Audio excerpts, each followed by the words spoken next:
Ddc Skool of Thoughts, yeah. Kubatirana, techisisana, techiyambusana, fila, kuonesana, techisimutirana, ya. Panondo batosangana, techibatirana, panondo batokumana, techisisana.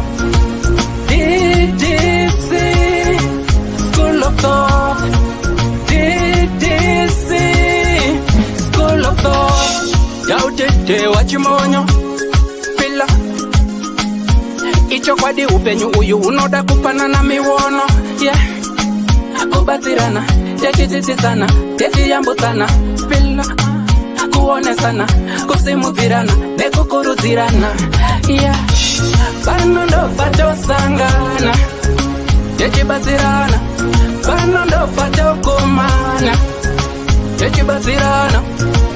Ddc Skool of Thoughts, Ddc Skool of Thoughts.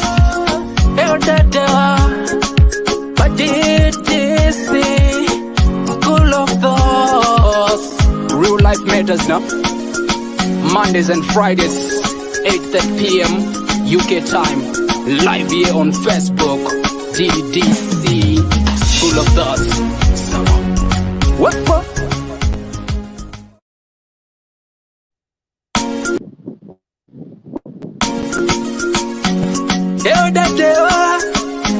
But Ddc Skool of Thoughts, yeah. Kubatirana, techisisana, techiyambusana, fila, kuonesana, techisimudzirana, ya. Panondo batosangana, techibatsirana, panondo patokumana, techisisana. Ddc Skool of Thoughts, Ddc Skool of Thoughts. Yautete wachimonyo pila icho kwadi upenyu uyu unoda kupanana miwono, yeah. Kubatirana, techisisana, techiyambusana, pila kuonesana, kusimudzirana, yeah. Panondo patosangana, techibatsirana, panondo patokumana, techibatsirana. Ddc Skool of Thoughts, Ddc Skool of Thoughts. But Ddc Skool of Thoughts. Real life matters now. Mondays and Fridays, 8:30 p.m. UK time. Live here on Facebook. Ddc Skool of Thoughts. What?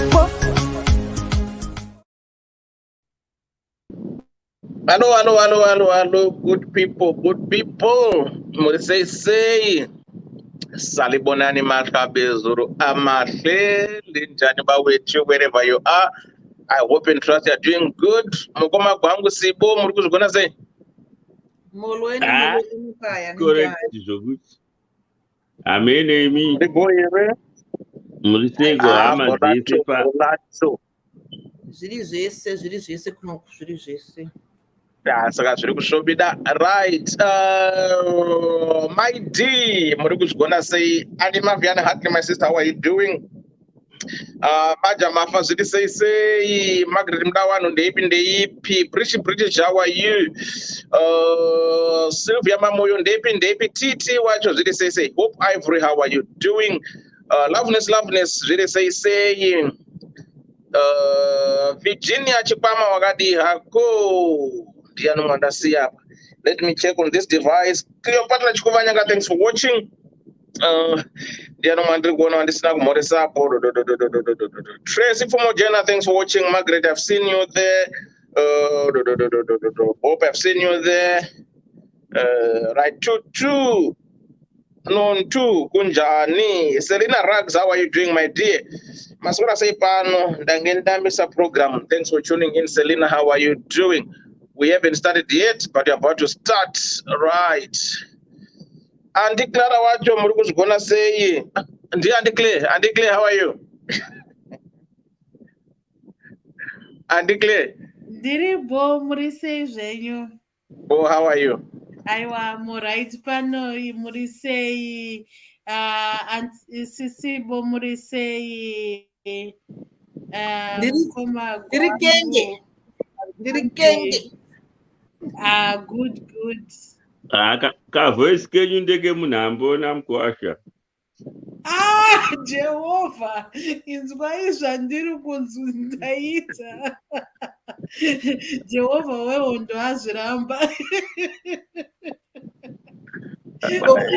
Ufara kudaro mafara we. Ndaseka zvangu voice rangu rakagara rakadaro. Auntie Babs upinda wachibuda vachingosumudza musoro. Auntie Babs, how are you? Auntie Babs. Vakamuta. Okay. Kana wakamuta regati wajambi. Right. Ndiri right. Dewa, how are you? Auntie Sivo, Wagwangu, Claire, how are you? Hello, Auntie Babs. Muri sei? Right. Correct. Ndiri banya mlenge. Good. Right. Chelsea, how are you doing? Tendai mukanda tendai zviri sei Cherafan, how are you doing? Ndakagono zviri sei Yvonne Nyandoro, how are you doing? Elizabeth Wadzanai Selemani, how are you doing? I don't think I miss anyone. Esther Million, how are you doing? Eslin Sehamon zviri sei Virginia, I've seen you there. So I think I've seen everyone. Miriam Manda, sorry, how are you doing? Danda Kujamba, Miriam Manda, how are you doing? I hope and trust you are all doing good. Hoza Friday, Hoza Mpela Vika, I hope and trust you are all going to have a nice weekend wherever we are. Right. If it is your first time coming here, please do likewise. Follow the page, like the page, share the page. Even when we are doing live, you can share the page with your friends and family so much that we can discuss or just have what we call talk of real life matters. After the show, if you feel that you've been affected with the program, feel free to get in touch. We have got a supporting team behind that can assist or support you. Right. Mukoma Gwangu has got his page, you know, the Mukoma Gwangu Facebook page. You go there, follow him, like the page and follow it as well. And do comment. I'll give you reviews. Some of you have tagged you. For those who have accepted, thanks for accepting. For those who haven't accepted yet, just go click and like the page. You don't lose a thing. Debbie D, how are you doing? Clara Che, Rashaba, Auntie Clara Murisei say. Right, on Monday, we're going to do something different. On Monday, we're going to talk live in and after the pandemic. What have you learned during that time up to today? So this one is an open for everyone, comment section, everyone. I'm going to give each and everyone 5 minutes to call in, 5 minutes to say what you want to say. If it is a testimony, if it is whatever you want to tell us, maybe the way you have pulled through your sickness, what you have witnessed, what you think things have changed, that has affected you. If you need counseling, bereavement, we have people that will be there to support you after the show. So please, on Monday, this channel is open to everyone. So tell us, let us know your experience of 2020 up to today. What have you learned? How did you cope? How are you coping? The effects. Did it empower you? Because ask more negatives. They've done well during the COVID. It's the other way around. So I'm going to post somebody who wrote to me regarding the pandemic. So I'll post it as a topic. But on this day now, comment section will be reading comments. You have to call. When you call, you know you've got 5 minutes. Just tell us whatever you think. Then we give her a chance. Then on Friday, the following with that Friday, actually, what you call profiling dating. I think there's a lot that we need to grasp and understand as adults or our children when they are going for dating. What is it that you want as a person? What you want, is it what the other person wants? Is there not going to be clash of interest? How are you going to maneuver? Because what I want, maybe Sibo doesn't want it. What Sibo wants, maybe she can't find it in me. It's in Mkoma Gwangu doesn't want Sibo. So profiling, what is profiling? How do one profile when they are going for a date? Is it achievable? Is it doable? Or the other person is to give in so much that they can make the other person feel valued or loved? Right, Maikanisa chikupa mkwewa zirisese mzaya wangu. So that's for Friday. But on Monday, please feel free. Petronera nyamukora sarupinda ndeipi. Yvonne Nyandoro, thanks for watching. How are you doing? Right, Pananda Sierra. So I don't think I've left it. Jin Maita, thanks for watching. How are you? Gus Zimpi General, thanks for watching. How are you doing? Then why Nenzima Shonganyika? Should say, Saka, that's Monday. Everyone, be there. Bring your story. I think we all experience something in COVID, in the pandemic. So it can be negative, it can be positive, it can be neutral, it can be sad. Just let's talk about it. Let's empower each other. Let's share those personal experience moments that you have encountered during the COVID time. Let's rewrite this history of saying, wow, okay, oh, okay, I'll tell you my story. I said, oh, yours is different from what I've experienced. One said, oh, mine is more maybe similar or this. So that's what you're going to be doing. Then Friday, it's about profiling on dating. So let's see what we can do here. Tonight's story, I don't demand. I think we briefly touched about it on Monday when we were just talking, random talking. Then it came up to, there's our next subject, which was in line anyway. So for those who are just joining us, feel free to make your comment suggestion whenever you want to. Cleopatra Chukuvanyanga say, good evening, everyone. How are you doing? And you and Mchena Sweetheart, how are you doing? Say greetings to family. Yvonne Nyandro say, Magadi Tiripo Jedu. Right. It says, I don't demand. Hello, Elder in School of Thoughts, Makadi Henyo. Elder, I don't understand men in general, how they think and what they want. My point is that that's why Elder, I'm a young lady, age 25, and I have one kid from my guy I dated when I was at the varsity. So I will say I'm a single mom. Elder, remember I said, my challenge that I face is I get dumped by guys because I don't ask anything from them, and they all say I'm fake because cash. But Elder, for me, I'm that type of a person who doesn't like asking for favors and demand from my boyfriend unless he ega. Long story short, my current relationship is on the verge of breaking too, just because of me, because of the same thing. Now I am like, am I supposed to be asking for things from my boyfriend so that he knows that I love him or what? I'm confused. So here we have got a 25-year-old young lady who is more independent, who is not demanding. So she's saying all her relationships, they're failing because of one reason. All the guys that she has dated, they feel that she's fake because she's different. She doesn't ask. She just don't say anything. She makes you just feel as a man, what are your responsibilities? What is your duty as a man if you're dating a woman?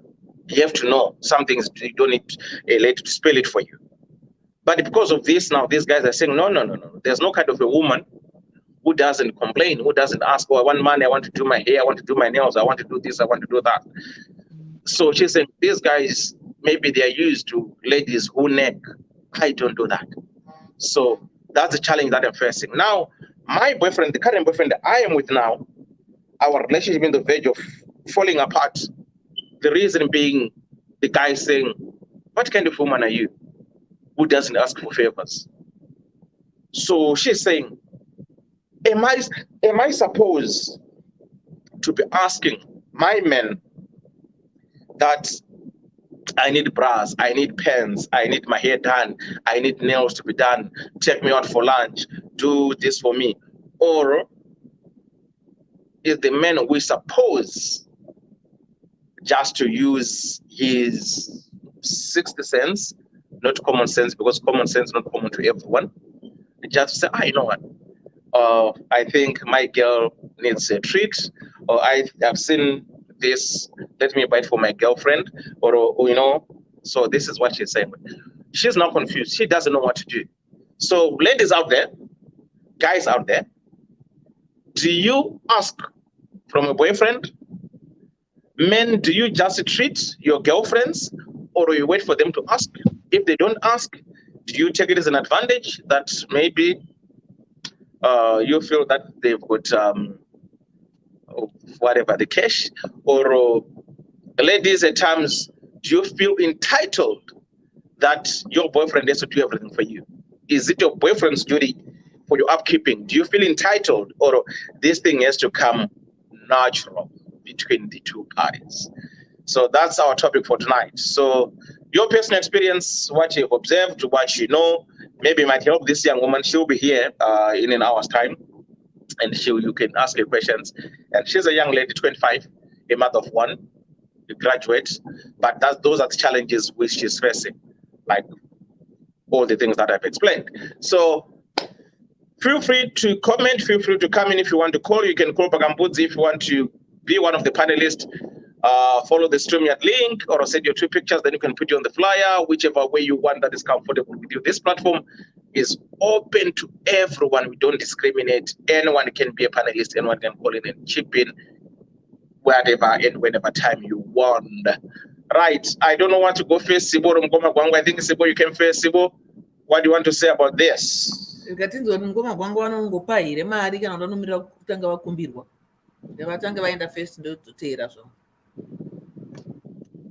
All right.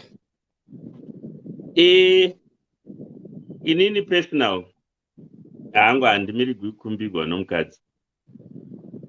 Ukaona ukaenda undoshanyira musikana wani une unovati malanjari or whatever, mabhurugwa, chinyi, everything, kana kuti outfit. Kana iwo mapuigwa acho network wangu ndemhando yapamusoro pano watanga adhimando. It's a very unfortunate. Today's men are so irresponsible. Most of them, not all of them. Tinana Putin, vanoti nyika yakafuma inowana 321 billion every day from gas and oil. Asi vanhu vari kushupika. These are the type of men we have today. Most of them. Ukaona munhu asingadhimandi, mukadzi asingadhimandi kuti anonakidza kutengera chinhu sei, ndataura kuti kana kabikirirwe kaunoitwa sadza nekamapuirwe unoita gwangu, imbozvitraya today.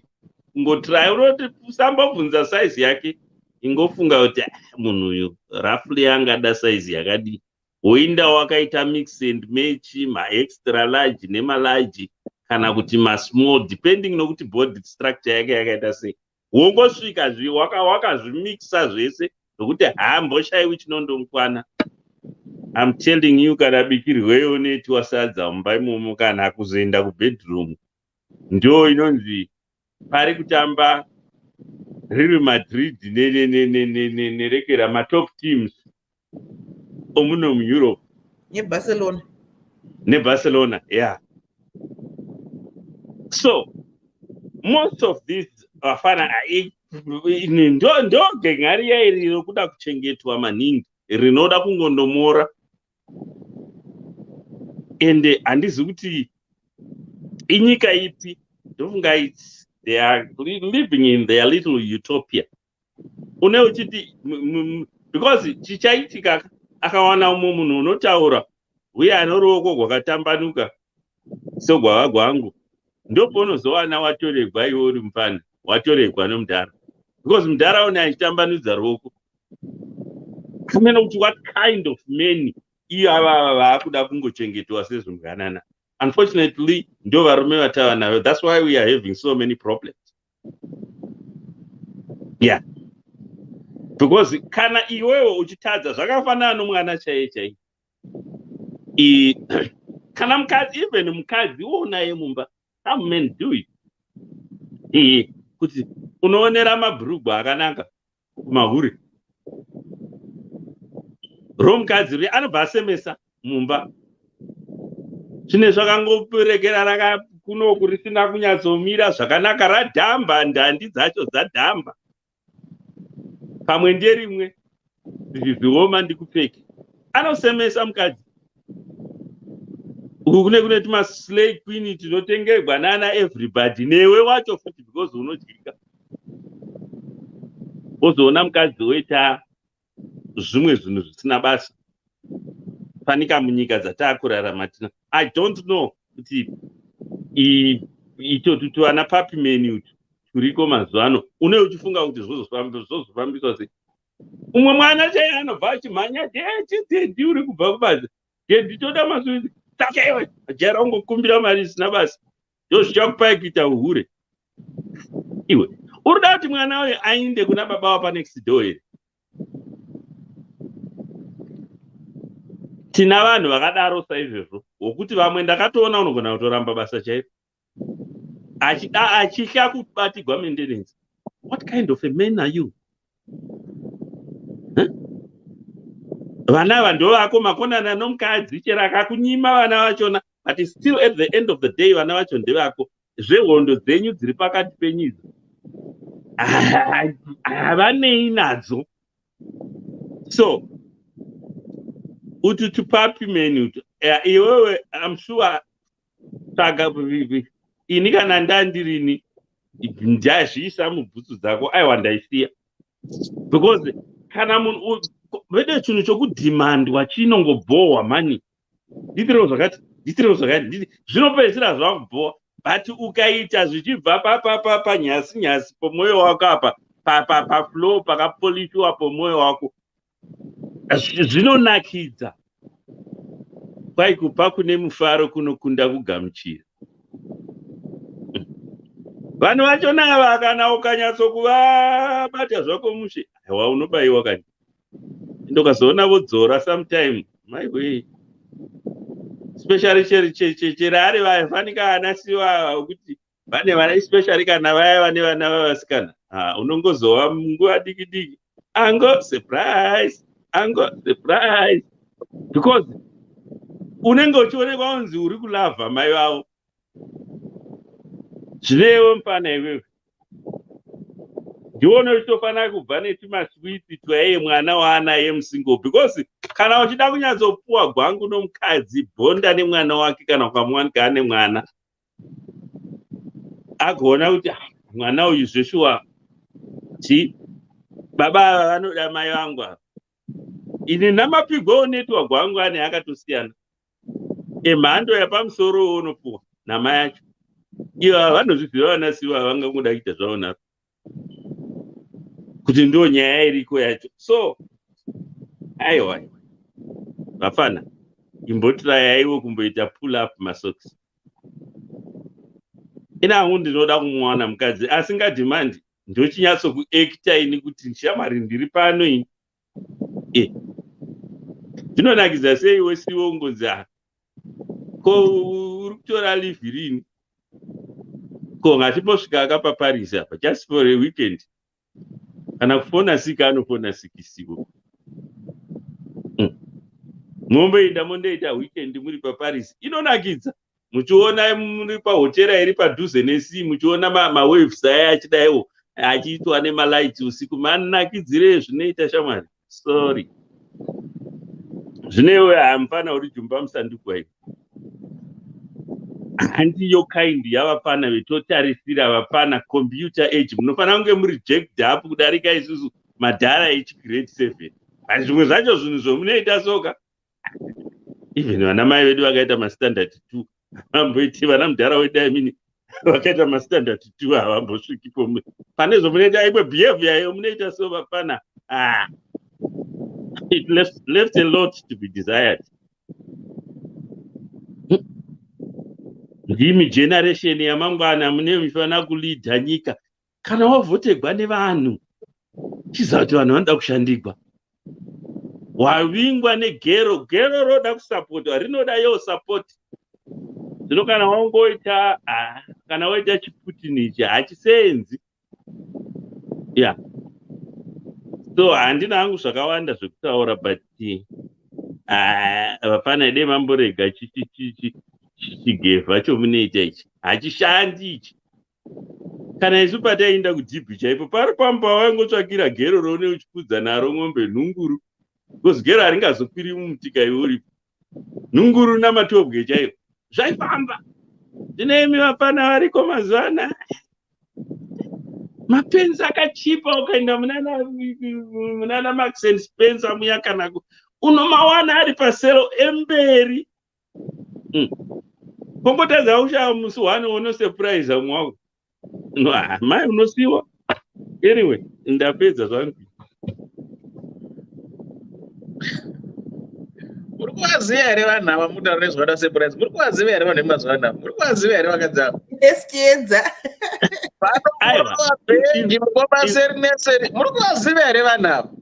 Inzwa Dewa. Kana wongomira ukanzwa munhu wodai achiti handidhimandi, zvanyanya Dewa. I know hangu kuti vakadzi vane maproblems so ava nawo vanhu, but izvi ukaona zvoda izvi zvanyanya. Muri kuona kuti chiri kuitika ndechekuti chii?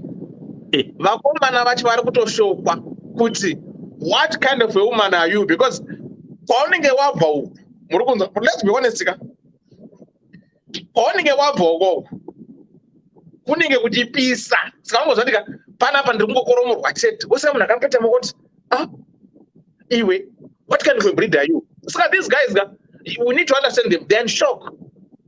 Kuti iwewe zveshuwa kana kumbokumbira uri nomo here, because vanhu vamukoma gwangu zvigero. Muri kunzwa zvigero? Izvo ndo zvandahwa Dewa. Zvigero wawana munhu asiri saka unodei? Zvigero Is my question. Ona chiri kuitika muzana choti chii? Mwaona ndaita nyaya iyi handiti ndeyekuti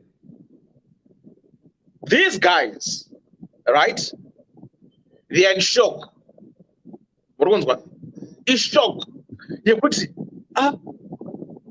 zvakafanira kuti pataikura paya handiti wosangana nemusikana wobva muti ice baby kuvati hauripo here, but handiripo ndeipo unonzani, but anzi handonzi sipo. Uri kuenda kupi? Handi kunoda mira nambotaura neobva amira, wobva ati kosha baby ndiri kukuda, bata kana ndinokudawo unomuti aiwe chimbomira zvemafanisi maniwo ndandinokuda iwewo, because wajaira kumborambwa, kurambwa kunonakidza.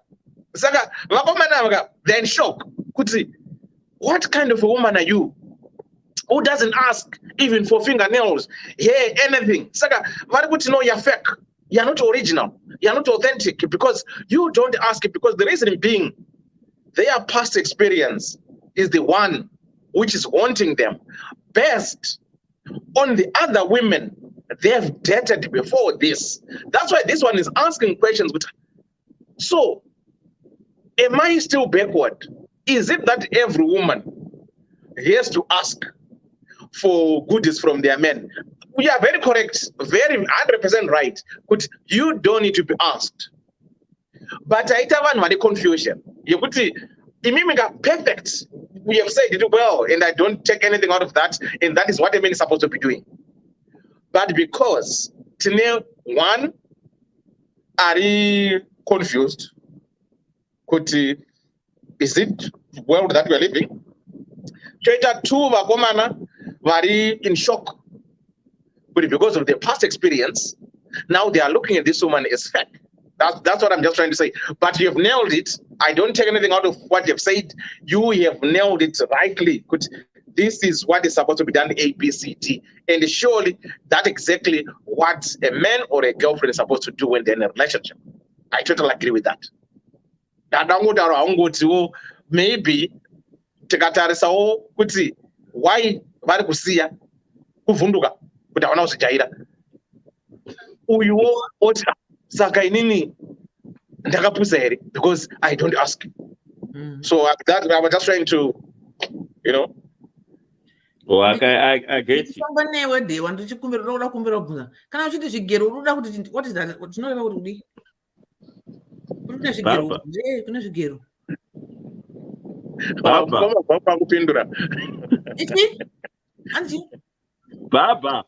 aiwa Wakambenda kwa baba. the context of the matter because wataura kuti anzi kune zvigero uku chichi obviously ndoza kuti kune zvigero zvinogera musoro kana zvinogera kana choya kana chi but apa muri kutaura kuti zvigero zvapinda paapi apa Kudhimanda kuna vakadzi vanodhimanda zvimwe zviri unnecessary.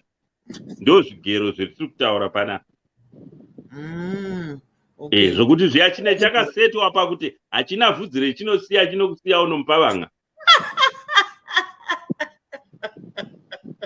Okay, alright, pedzisa dewa ndigopinda. No, that depends. Ndozanga uchitaura. Okay, saka ndanzwisisa hangu ndichida kutaura appoint zvataura mukoma elder zviri zvese. Zvakataura newe dewa zviri zvese. Ndichida kuti ndinyatsonzwisisa kuti wanga wachiti it's either vakoma nava they are in shock kuti kwatakabva uku according to your word vaigerwa. Vakabva vachigerwa uko vanga musuuganda. Saka vazoshamisika kuti kuva mai ava havana chigero sei saka vari in shock because vajaira kudai kukumbirwa mari kumapast relationships avo handitika. Is that what you're saying? Okay. Saka anzi musikana ati she's a single mom and these guys vari kuda kutomusiyira izvozvo kuti haasi kukumbira mari kugadzirwa nzara handiti. Okay. Kutada kusirwa saka according to what you've said, so if these guys are in shock and want to run away, what? No. Hold on. Don't use my context that I've said. This was me saying, according to the letter,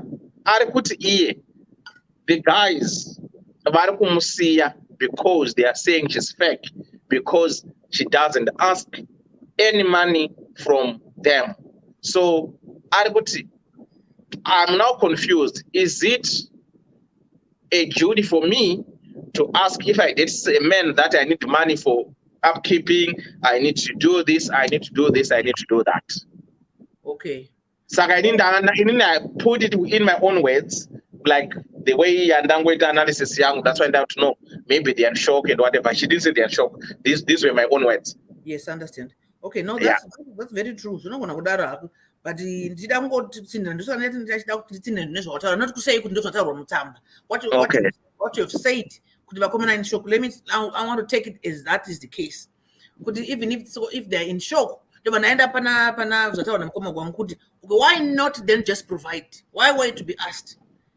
You are in shock but you know zauti uda kuspoila musikana wako. Why don't you then pick unotenga mazvima associated zvarewa namukoma kwangu, you pick this and this and then and unozviendesa kumba.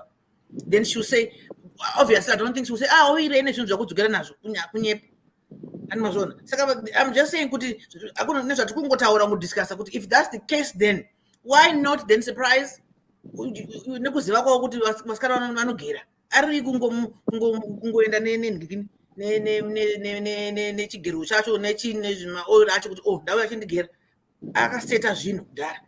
That's a surprise. You're surprised that this guy does not ask. This lady does not ask you anything. Why don't you surprise her by offering a voucher, gift voucher? Go for a massage, take your girls out, go take your kid to the park. There's nothing wrong with my sister right there. She's taking care of herself. Right? Because you don't depend on anyone. I'm talking. I'm even myself.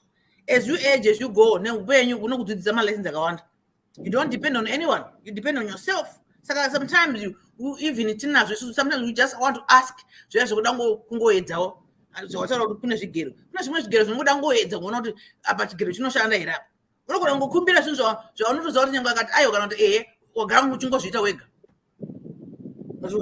this girl, she obviously knows there's nothing wrong with that. But just because these guys were thrown out why? I can do it myself. But then if you watch it out or something, mudipi just like inini I cannot say kuti ndobvudza mukomana wangu naye unoda underwear. No, I just don't when I get a figure you do exercise, it's a medium or you're large. Then I'll surprise him, I go and buy him my underwear. But those are not going to sting it egg. I'm not sure. Just like this guy, we're not going to sting it egg. She can also take herself to the salon and have her nails done. But the guy who go to some komana wako, zvinona kidza sei kungoona wapi wagi voucher yekuti inogadzirwa nzara. Andimborambe.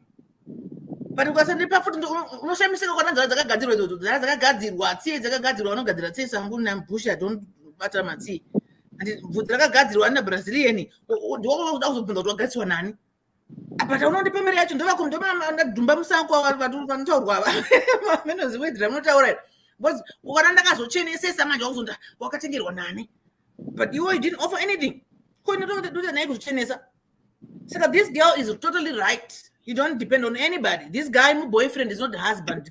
You can. I'm not gonna queer just like he wants to do now. He wants to leave. I'm not gonna queer. Then you want to find another way. I'm going to my boyfriend. Wako murume ndo ana gonna talk to bada queer. But the boyfriend, no enda zake. No enda kwa futi my boyfriend wada kudara futi enda futi. So she's right by taking care of herself. Yes, that's an empowerment. It's 25. Yes, she's akura. But my 1989, I mean, the boyfriend and Makuramanga. Sometimes as you age, you grow and you learn. So that was my 50.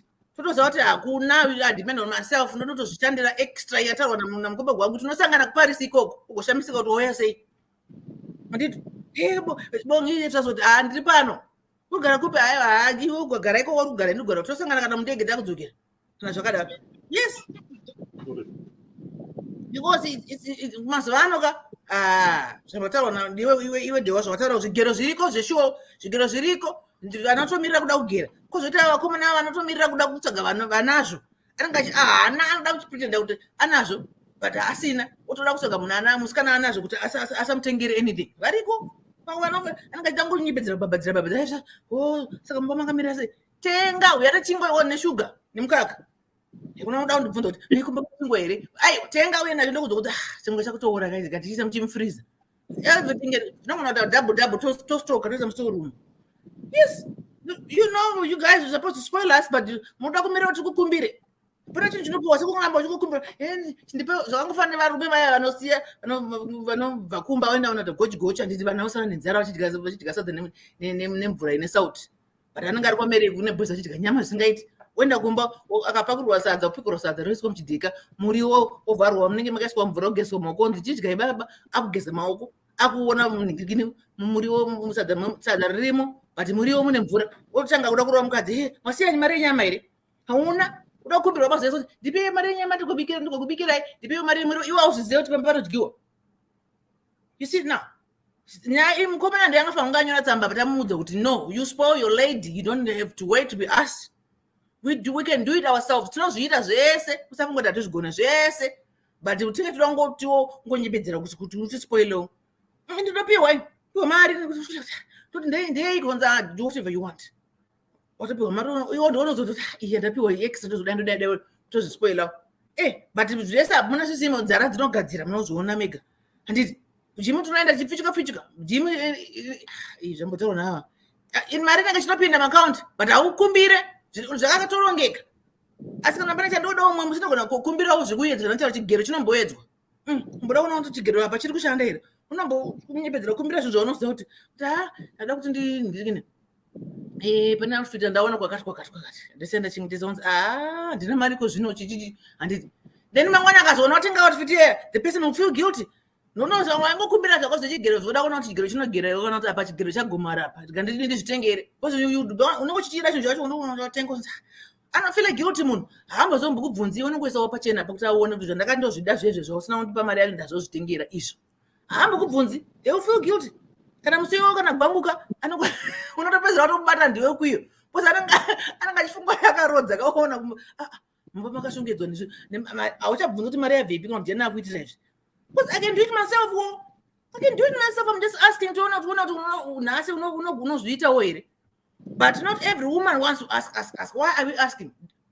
You know, just spoil us.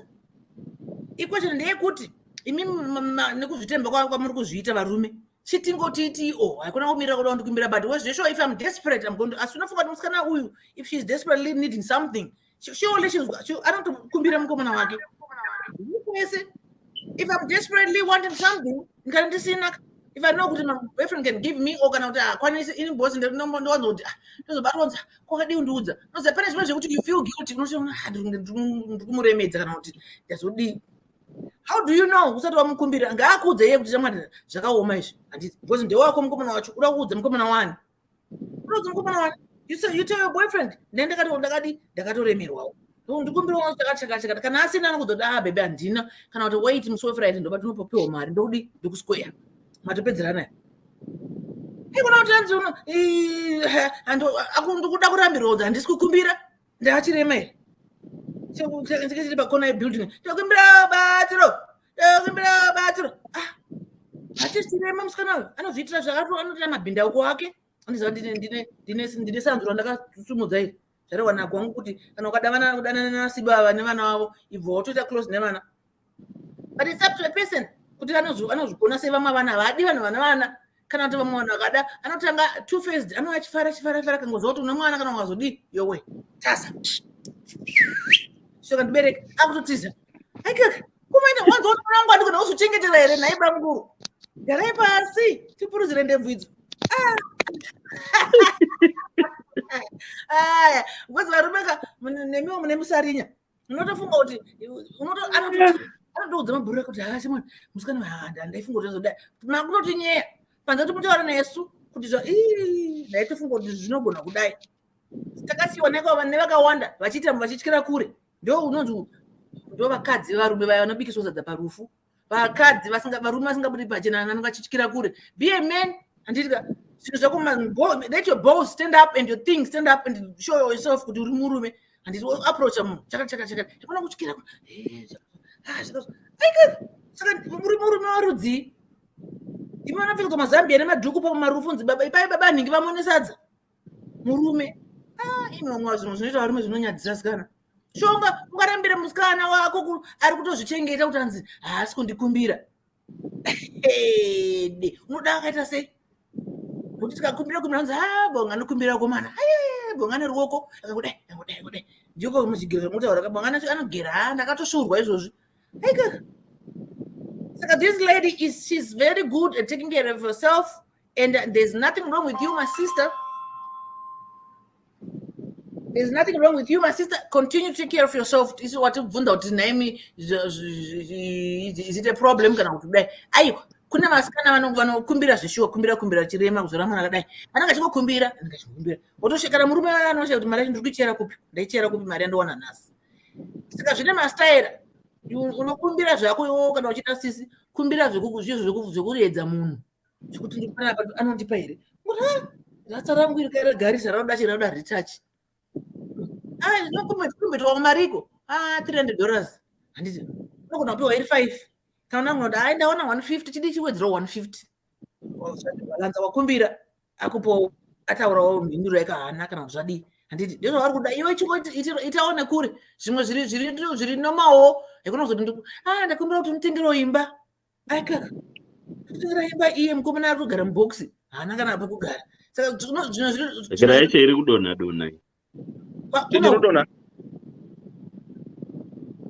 chichirodona uri kuona hamene kudai irekera yangu pamwe iscreen yangu maybe screen yake ndiri kudona waiwa ndiripo handisi kudona ndikadona mauzo yamuzotismutsa but anyway ndiyo yanga iri point yangu yekuti she's uri tsvagere aiwa no sibarata ndamamena here muripo tiri kuona imese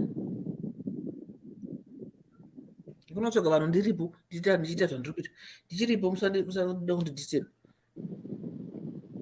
achinzwa ndo panandati chizvi okay no nachiti my sister there's nothing wrong with what you're doing and kana ari achitaura namukoma gwangu kuti vapattern zvawandisa vakomana vakawanda vari kungopa that excuse yekuti hausikumbira handisika let them know kuti you see kana ndine problem ndinokuudza kana ndine chakati because they want to feel special because anotoshamisa kuti usika uri kukumbirana uri kupiwa hani zveshuwa sometimes you need to tell your partner zvinhu zviri kuitika kana kuti zvauri kuda kuita even usingakumbira iri mari just maplans yekuti ndafunga kuti weekend kune girls night out saka I think on Friday chaenda kana kumall kunotenga something to wear uri kungodiscussawo you be surprised vanangokuti okay by the way ugadzirwa musoro akutopa ka $2 hauna kukumbira wanga uchingotaura eze nyaya yekungodzowo wako your partner or your friend whatever vakutaura saka iye zvinenge zvaakwari ndinongova 4 cents kana ane 4 imwe kana yakaruza anongoti alright dzakana tozotiudza kana tozokuonai madzoka handimazviona mama response sometimes inini samuna akandibvunza zvinhu stupid question ka ndinoansa nestupid answer kuti aone kuti zvandibvunza ndozvakutaura izvi it's a nonsense to me ukangondibvunza zvinhu zvakapusa nezvakapusa ndokupindura one answer yakapusa kuti zvibalance because why acting like a child ukada kundiita child ndinobva ndaitawo mwana kwauri saka masister iwewo chingotamba tsoro iri bhoko ana avaenda avasiye vaende vachazouya if that's the same pattern dzachigero kuti chiri chino chakagomara here kana chinoita pamwe vanhu zvesho ukamuyedza kudaro kana wazopinda mumba mumereji yacho panoonetsana kuti munhu anogona kunge akatoomera kana mari usava huipiwe unodya nemujonjo pamba kudya nemujonjo pamba baba vaenda nadhiwa kumereki unogocha nyana iwe uchidya nemuriwo pamba asi mari iripo nyange wakumbira unonzi handina mari ndio type yake yekuti nyange wakumbira ngodora handina saka unozorambira uchikumbira unongozorengedza ndipo handina aika saka unoramba unokumbirei hauchakumbiri iwo semurume wopamba sometimes unooneka payabhegiwo kana kakuru katengwa kariwana kuti vamuti kuti I want to talk semunhu asina mbotaura pamusoro nhasi upfura kwamachipisa utangotenga kakuru kawaisa mupayabhegi usvika ukumbo utambirwawo handiti zvakangonaka sei tibvunzai isu vana tine simba tikuudze izvo kuti zvamunofanirwa kuita varumewo vakomana muchida kupureza vasikana hazvisi zvese tinoti mazuva ese hazvinakidze mazuva ese but sometimes ngazviite surprise romantically mambotambawo ndonataura kuti unoona ndakazvitengera outfit yayo wakati handina mari zvokuti wanonga wakarodza china ndinosvika ndikamubatisa madziro unosvika ukaita U10 nekunyara ndosvika mumba kuti ona mai vai vakatenga outfit dzavo dzakaimwa apo noti chii masora sei zibobva ndanga kuti tipfuura chikuona enda kutoenda tinoziva kuti watodzokerera izvozvo because why do you want me to be asking for you for things every day as my boyfriend or as my husband? Surprise me, spoil me.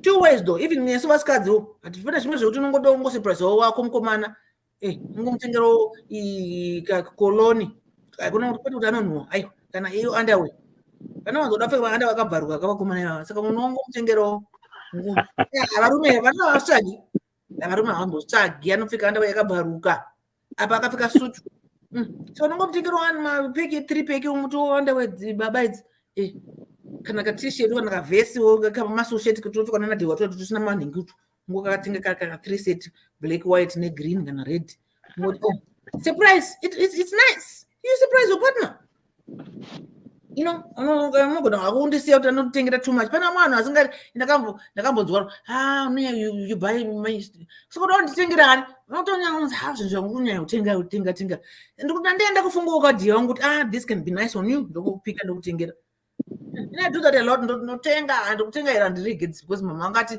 ite kuti mari chengeta mari asi mari ngaikuchengeti because munoisiya mari yo saka inini I use my money ndochengeta wangu shoma but I use it ndo zvinakidza nemari yangu. So if I go shopping, if I go somewhere, if I see something I like, I buy myself, I buy my boyfriend something, I buy my kid. And I do some big Zimbabwe. This one, my niece, young G, I don't figure I do some big Zimbabwe. And that was from my trip windows, Zimbabwe, big Zimbabwe, and I got Zara and I got a year long. Surprise, surprise, surprise. You don't have to be asked. And don't, my sister. Usambo ufunga kuti unofana ngochikumbira auzi chirema urikuita zvakanaka uri kuzvishandira uchoshandira mwana wako nezvauri kuita uchamuwana anochangokuspoilawo zvisina kukumbira handiti saka don't be ashamed, don't feel kuti pane something wrong with you. There's totally nothing wrong with you. You're not depending on anybody, you're depending on yourself. You're very independent and that's a way to go. Be independent. Yes, uchangozoedza chigero apo nepapo. Saka there's nothing wrong with not asking for anything, especially if you have it. Kana usinawo, please do ask. Ekuna kufira ka muchubu se ningie beba school. Anti kufira mudi mkati.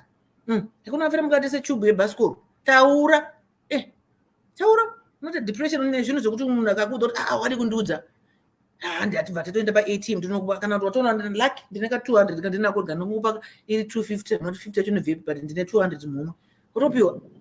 Nokuti wataura kuti tine chema chako kana kuti you are innocently saying that you need money for this. Yes. Nokuti kune vana zvigero zveshuwa rangadangogera zvisina kana neATS. Unofunga kuti varume vanomora mari. Anoimora kuti mari. Kana usina unofunga kuti anoiona. So sometimes these things if you plan, not in advance, ndoda umari yakati okutsvagirwa piwo. Kana asina hana, iwo haikuna kungoda kungoti ime vakadzi haikuna kuda kuna system yangofunga kuti unofa kungopiwa just because murume mwana mai vako. Mwana mai vako ere mukomana iye. Asi mwana mai vako saka depend on yourself. Why are you depending on somebody else? And that's my story and I'm sticking to it. No argument. Cheers. Thank you so much. Alright. For those who are just joining us, let me just recap it quickly. Phone is Stanga, then I declare, then I debate. Our topic for tonight, it says, I don't demand. You know, Elder Dewa and Ddc Skool of Thoughts, Magadi Henyu. Elder, I don't understand men in general, how they think and what they want. My point is that that's why Elder, I'm a young lady, age 25, and I have one kid from the guy I dated whilst I was still at university. So I will say I'm a single mom, excuse. Elder, I remember I said it was no Matumbo. My challenge that I'm facing is I get dumped by guys because I don't ask anything from them, and they all say I'm fake because cash. But Elder, for me, I'm that type of person who doesn't like asking for favors and money from my boyfriend, unless he ega. Long story short, my current relationship is on the verge of breaking too, just because of the same thing. Now I am like, am I supposed to be asking for things from my boyfriend so that he knows that I love him or what?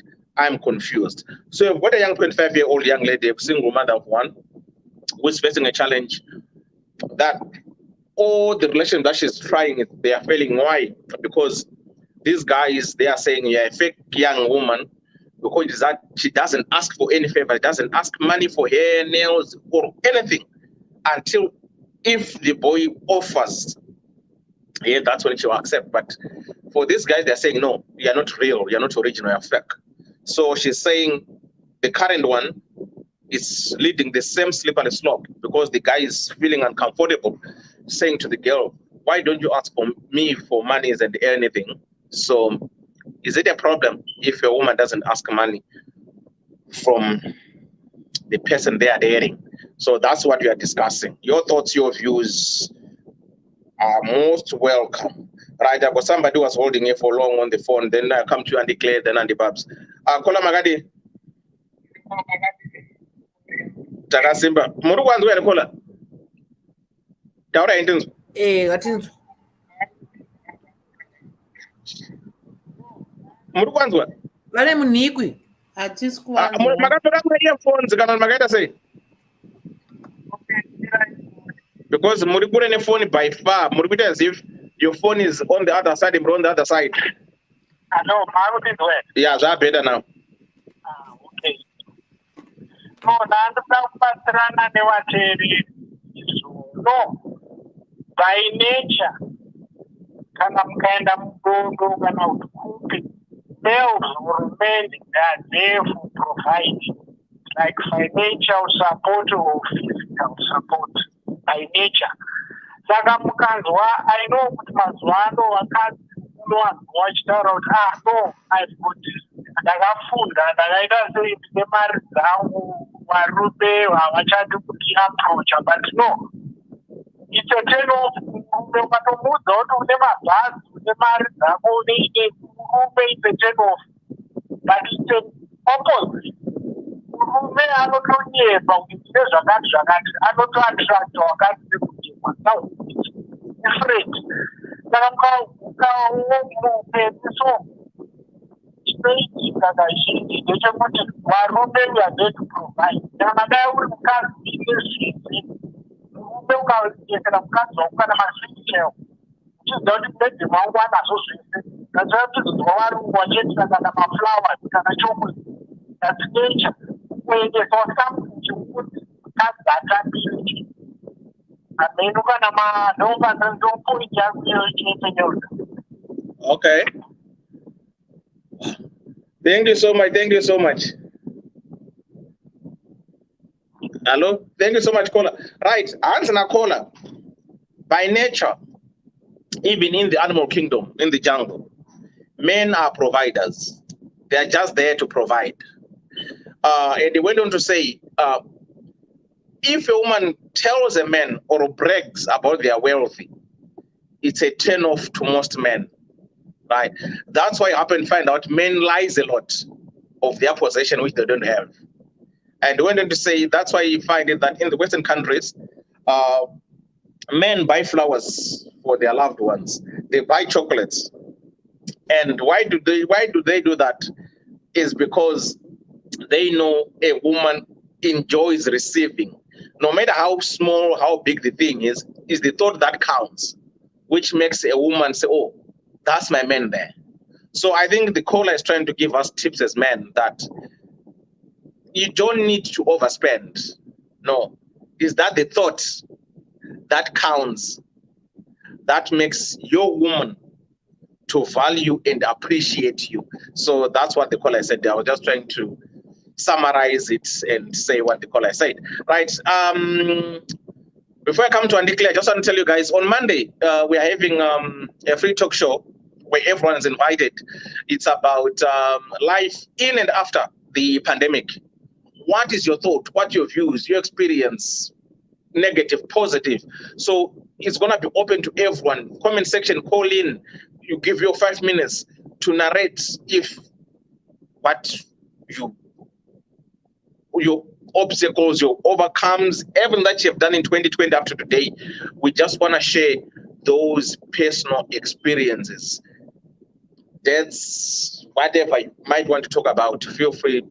Monday, it's open to everyone. Then Friday, we'll be talking about profiling dating. How do you profile if you want to go going on a date? If someone asks you out, what questions do you ask? What do you want to know about the person? So we're going to be doing that on Friday. But on Monday, it's a hot for everyone. So, Adikle, how are you? Ndiripo Elder. Good, good. Nyaya iri kunakidza pano. Ndoda kungotanga nekastatement kekuti zvoni I would almost say independence is for countries, but when you are a woman, there is nothing wrong in being dependent in a tactful manner.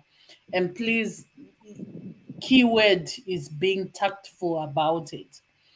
And it totally depends on where the relationship is at. Nekuti kana uri relationship, you are trying to show kuti relationship is of mutual benefit to the two of you.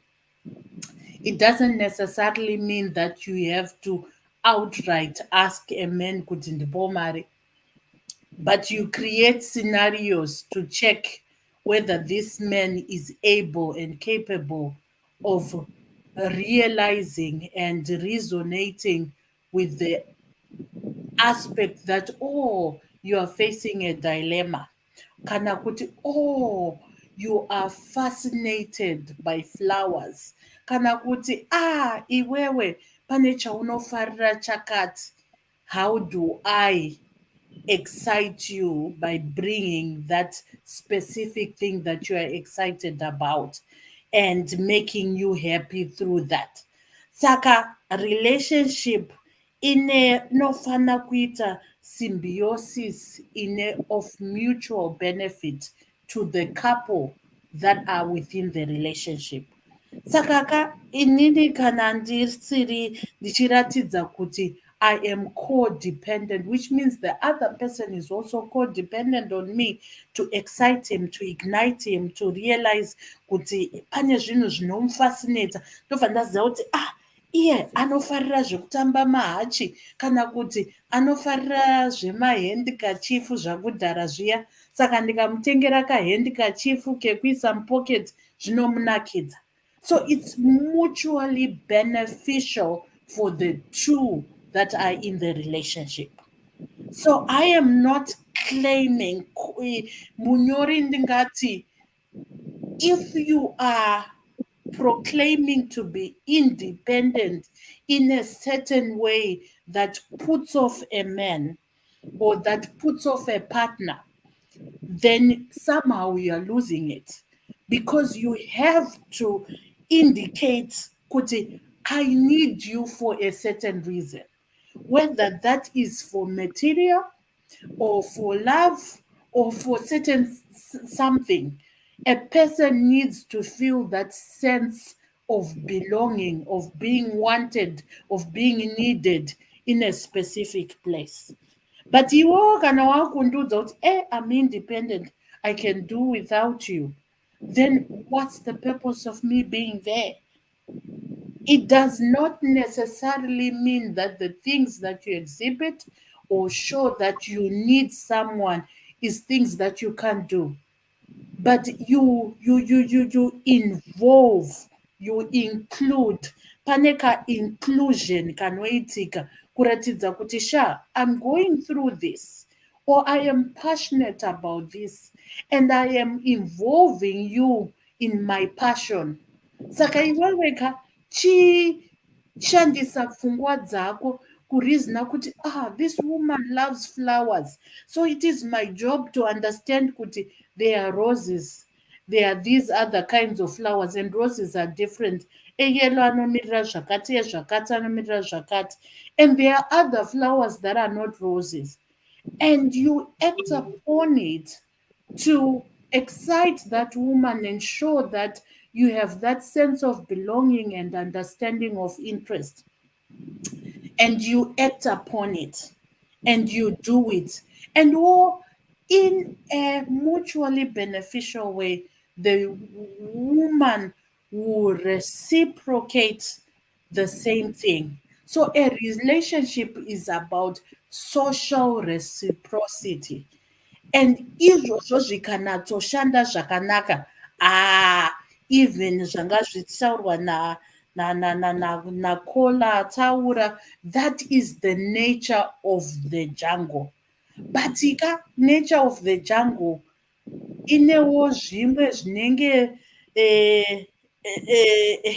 zvimalichi zvirimo munyika, zvekuti instead of making sure kuti relationship is of mutual benefit, ngoma inofana kungorira kwavo chete. Saka ndovaya vasiri tactful. When a woman is testing the waters, a clever and a wise woman is testing waters, they don't go outrightly asking kuti havana mari. They are very tactful and they are watching you and they are realizing kuti, are you able to provide? When I'm facing difficulties, are you able to stand by me? Do you realize what I aspire for? Do you realize what is important and what is of value to me? As much as I realize what is of value to you as well. Zvino kwozoita vamwe malichi ndo maparasites. Maparasites manje zvaanoda, anotota kutoita zendefa, kugara pamusoro penhingirikini pemhuka achisveta ropa. And they will tell you, wivhi yangu Brazilian inoda kugadzirwa, uri kufungei nezvazvo. And they are blunt. There is no that amazing feminine tendency in them. And interesting enough, that's what men want. Some men want, if I may be precise, some men actually go for that, and you're like, oh wow, and they don't see that mutually benefiting relationship. Vanoda that parasitic relationship, because ndo pavanowana sense of belonging yavo ipapo.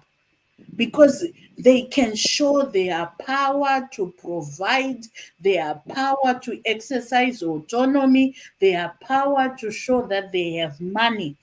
But it doesn't really lead to anyway because that's female. And unfortunately, we have to say even some males are even becoming parasitic. Okutandoti shamwari handina kana chekudya wondigadzirisirawo kana kuti handina kana mari. That's what's happening, and that's the reality we are facing. We have some males and female partners that have become parasitic, or they consider a relationship or a symbiosis that is one-sided. So kuti umufadze munhu iyeye, you have always to make sure that they are happy, and they will they will make sure that they will milk you as much as possible for their benefit. And they don't care about your well-being. They don't care about how things are going to, the outlook of the future. All their focus is, um, what am I benefiting from this? Musoro wangu wagadzirwa here? Imba yangu ndaivaka here? Zvisina basa rekuti whether chidhina ichocho chakasanganisira musodzi dikita neropa yemurume amupa mari iyoyo. They will do it. And just because you as a man or a woman, you thrive on a sense of belonging, a sense of being wanted, uh, as a result of you giving and providing, uh, they will thrive on that. They don't care. They are ruthless. They are relentless, and they will continuously do it until the ends of time. That is the nature of the jungle. Saka, it is interesting and unfortunate that munyori uyu anofarira ke symbiosis yokuratidza kuti iye haasi parasite. But at the same time, as a woman, I would advise you kuti, yes, I acknowledge and I appreciate you. I am an amazing single woman. I take my my head off for single women because they are warriors, they are autonomous, they know what they want, some of them. However, in a relationship, you need to have an understanding that the other person have to have a sense of belonging, a sense of understanding kuti, what is their role in the relationship. If you are not showing your independence in a tactful manner, it can become a threat, and that can impact on the relationship itself. So you need to be tactful about it. Are you bragging about it? Or are you doing it in such a way that you say, oh, you know what? I am including you in my independence. I am involving you in such a way yekuti zvoni, when I am facing a dilemma which is non-financial, I involve you. Make a sense of integrity to the partner. But if you're showing me, Kuti, I'm not needed, you can solve your own problems. Actually, you can do without me. And the only reason I'm there is to satisfy you on a sexual, intimate basis. Someone will say, well, I can do that with anyone. So you actually don't need me for anything. And in any way, you don't even talk to me about even just some problems that you experience. So it's important to be tactful. It's important to realize how independent you are and how tactful you are in understanding the person you are having a relationship with. And it's okay to be dependent. It's okay to be of mutual benefit. The only problem that emanates is when you become parasitic or when you become one sided. Dopane problem. But that's why it is important that we really talk about that aspect of profiling, that aspect of what are those things that we are looking out for when we are having a relationship. Because if we go back to the basics, no matter how much we want to run away from so many things, who doesn't, even if we move away from our own culture, anyone, whether black, white, or green, they want to have a sense of understanding. What is my role in this relationship? What is my sense of belonging? Why am I needed and wanted in this relationship? And this does not need to be financial, it needs to be about communication. So I think, Munyori, your communication can be sending other signals that I'm an independent feminist, I am liberal. And that can be toxic to a relationship that should mutually benefit you when you sit at the tables and talk, when you sit at the tables and even just talk about a typical challenging day. So you have to understand, how are you communicating to your partner? How are you expressing yourself? Kuti, I'm an independent, educated woman. Is it at a point that you are overpowering this man or this partner so that he feels like, oh, okay, I have to shrink and realize that you are capable of all things, and his sense of belonging is questioned? In any animal kingdom, symbiosis ikaitwa zvakanaka, zviri of mutual benefit to anyone, zvinoshanda. And then I always think, ndiri muyera shumba.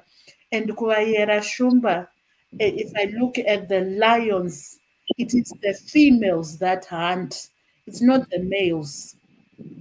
They hunt, and after they hunt, the first thing they make sure is that their men eat, and they ensure that their men eat, and then their children eat, and then they eat last.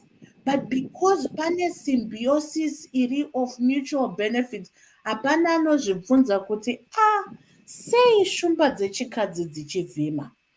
Things are perfect. Nobody will question or ask the things that you do in your relationship if the symbiosis is of mutual benefit. The reason you are questioning your symbiosis of a relationship is because already in communication and understanding of this kingdom, pane munhu ari one-sided asiri kubenefita from it. Hapana dzimwe mhuka dzinombozvifungira ukaona zishumba riya rine, what do you call that brown fur inoita pashumba yechirume, unotofunga kuti ndiyo inovhima, but chokwadi chaicho tinoziva kuti haisiriyo inovhima. Ende mukadzi wacho akasabata nyama inoenda kunotora mwana yodya. But if things are done in an equal and tactful manner, nobody will question why the female lioness hunts and caters for the pack. Everything is symbiotic. When the male is needed and is needed to protect the pack, it does so in a mutually beneficial manner for the relationship of the group. So that is important. So it is important whether communication is verbal or non-verbal. It should not send any triggers to any animal or human being that they feel that their role is being threatened. So I ask you, Munyori, would you evaluate and reflect the way that you understand independence and kusakumbira? There are some women that go by vachiti, ina ndikumbireni, ina I can do my own things. Who's asking you? How about just doing the things that you are meant to do? Fulfill your role to your perfection. whether ndiwe unowana kana kuti mufesi wako anowana. If you're doing your things meticulously to your perfection, focusing on your role, being humble, there's nobody who will question you, because the relationship is coexistence in a mutually beneficial manner, and everybody is satisfied. So I think you need to reflect. How do you use your words? How do you show your independence? Do you understand kuti the other partner needs to have a sense of belonging, whether pamari kana kuti hapasi pamari? Elder, ndichambogumira pano. Thank you so much, Declare. Somebody said, "Oh, Anzi, Ajara Chikwati Muriko ni Koni Murida." Well said, "No, that's a Declare there." Mazinzo agana maspanda, ana maspanda. Shumbares, zino feed that zedzi. Murikunza zino feed that zedzi. Those are the shumbares, zino feed that zedzi. Dewa. Anti dzewa isusu tikanachera tinofidwa naivo vana shumba vacho saka zvakabhadhara. I'm not Dewa. Dewa. Yes, Mgoma. The reason why female lions hunt, most of the time the male one patrols is territory fending off my intruders, because dzikai overpower, they kill the kids. So that's why vachizosara tikasadero vana vataita ava imwe shumba, because inotongouraya ende ichipedza kutoiuraya zvivana zvacho yotoda kwangu, because it's more interested of his genes than the genes of the yayadzinga kana kuti yayauraya. And ndosaka symbiosis yacho yakanaka kuti munhu ngaazive role yake within a relationship and act accordingly to that role, so that someone has a sense of belonging. I declare. Yes, Elder. Mapedza, don't get confused namkoma kwangu. Imimi matopedza musadedzana chera namkoma kwangu. Imimi say it. I rest my case. I've got no further questions, Your Honor. I rest my case. Thank you so much. Shumba Gazi. Shumba is Iowa. Unoziya mtupu wake soka. Ni basa rawo soka. Ni the purpose. Yeah, relationship kana uri relationship. Basa Iowa andikle Iowa sana ngambo kurumira watermelon. Hey.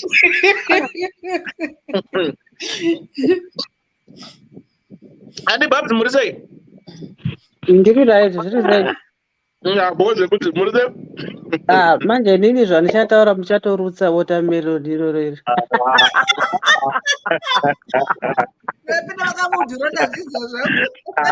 Musadaro akomana. Waita wakataura kumberi kwangu. Takuzvidzipa zvese zvavataura.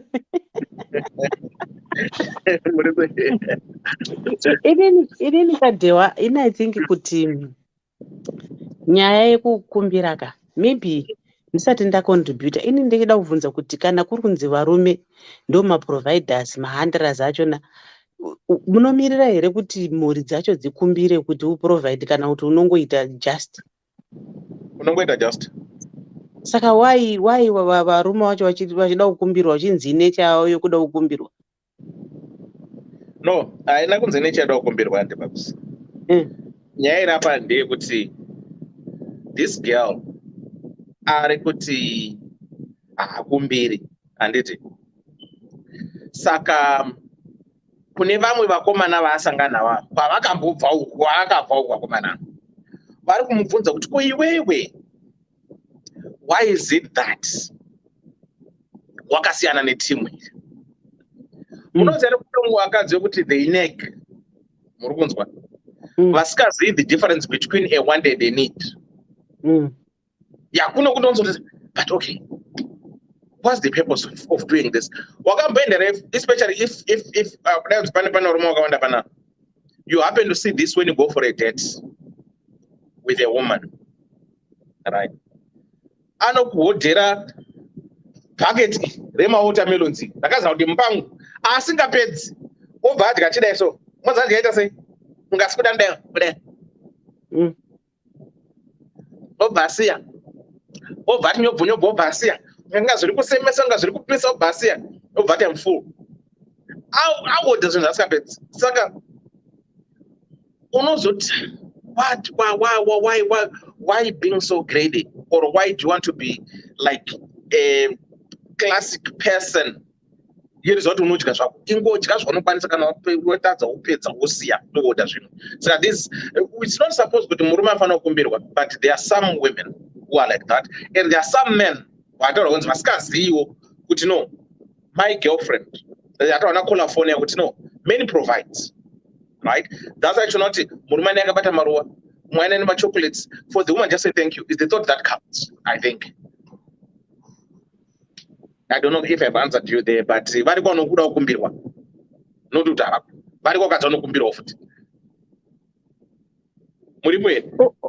Okay, because inini ndinosunzwa izvinezvi varume vakawanda vanokomplaina nevakadzi vanovakumbira he inini handizi bhengi rake he kuri kushaya kuti manje saka zviri right zvacho tezvi because ezvinezvi men complain nevakadzi vavava vanokumbira uyu haachakumbiri wokomplaina ukaregedza kukumbira wokomplaina saka I think men sometimes vari confused wavazivi zvavanoda.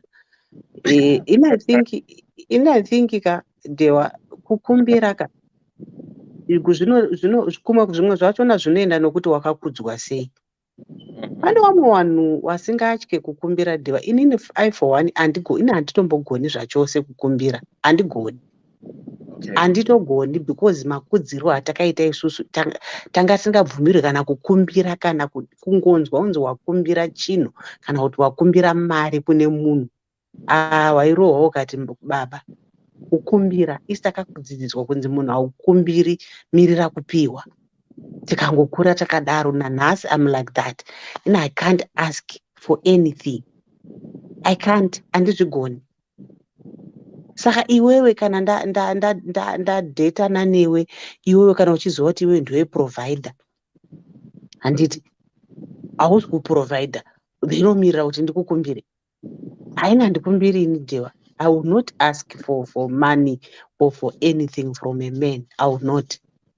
And Babs, sorry, 1 second. Pane komende ndanapenakidza hanzi nameri maikiki murume chaiye haamiri zvokukumbirwa ngaangoita no matter how small, be it flowers, chocolates kana mari yogadzirwa musoro, izvozvo zvinoboosta masoja mumwiri. Exactly. I agree.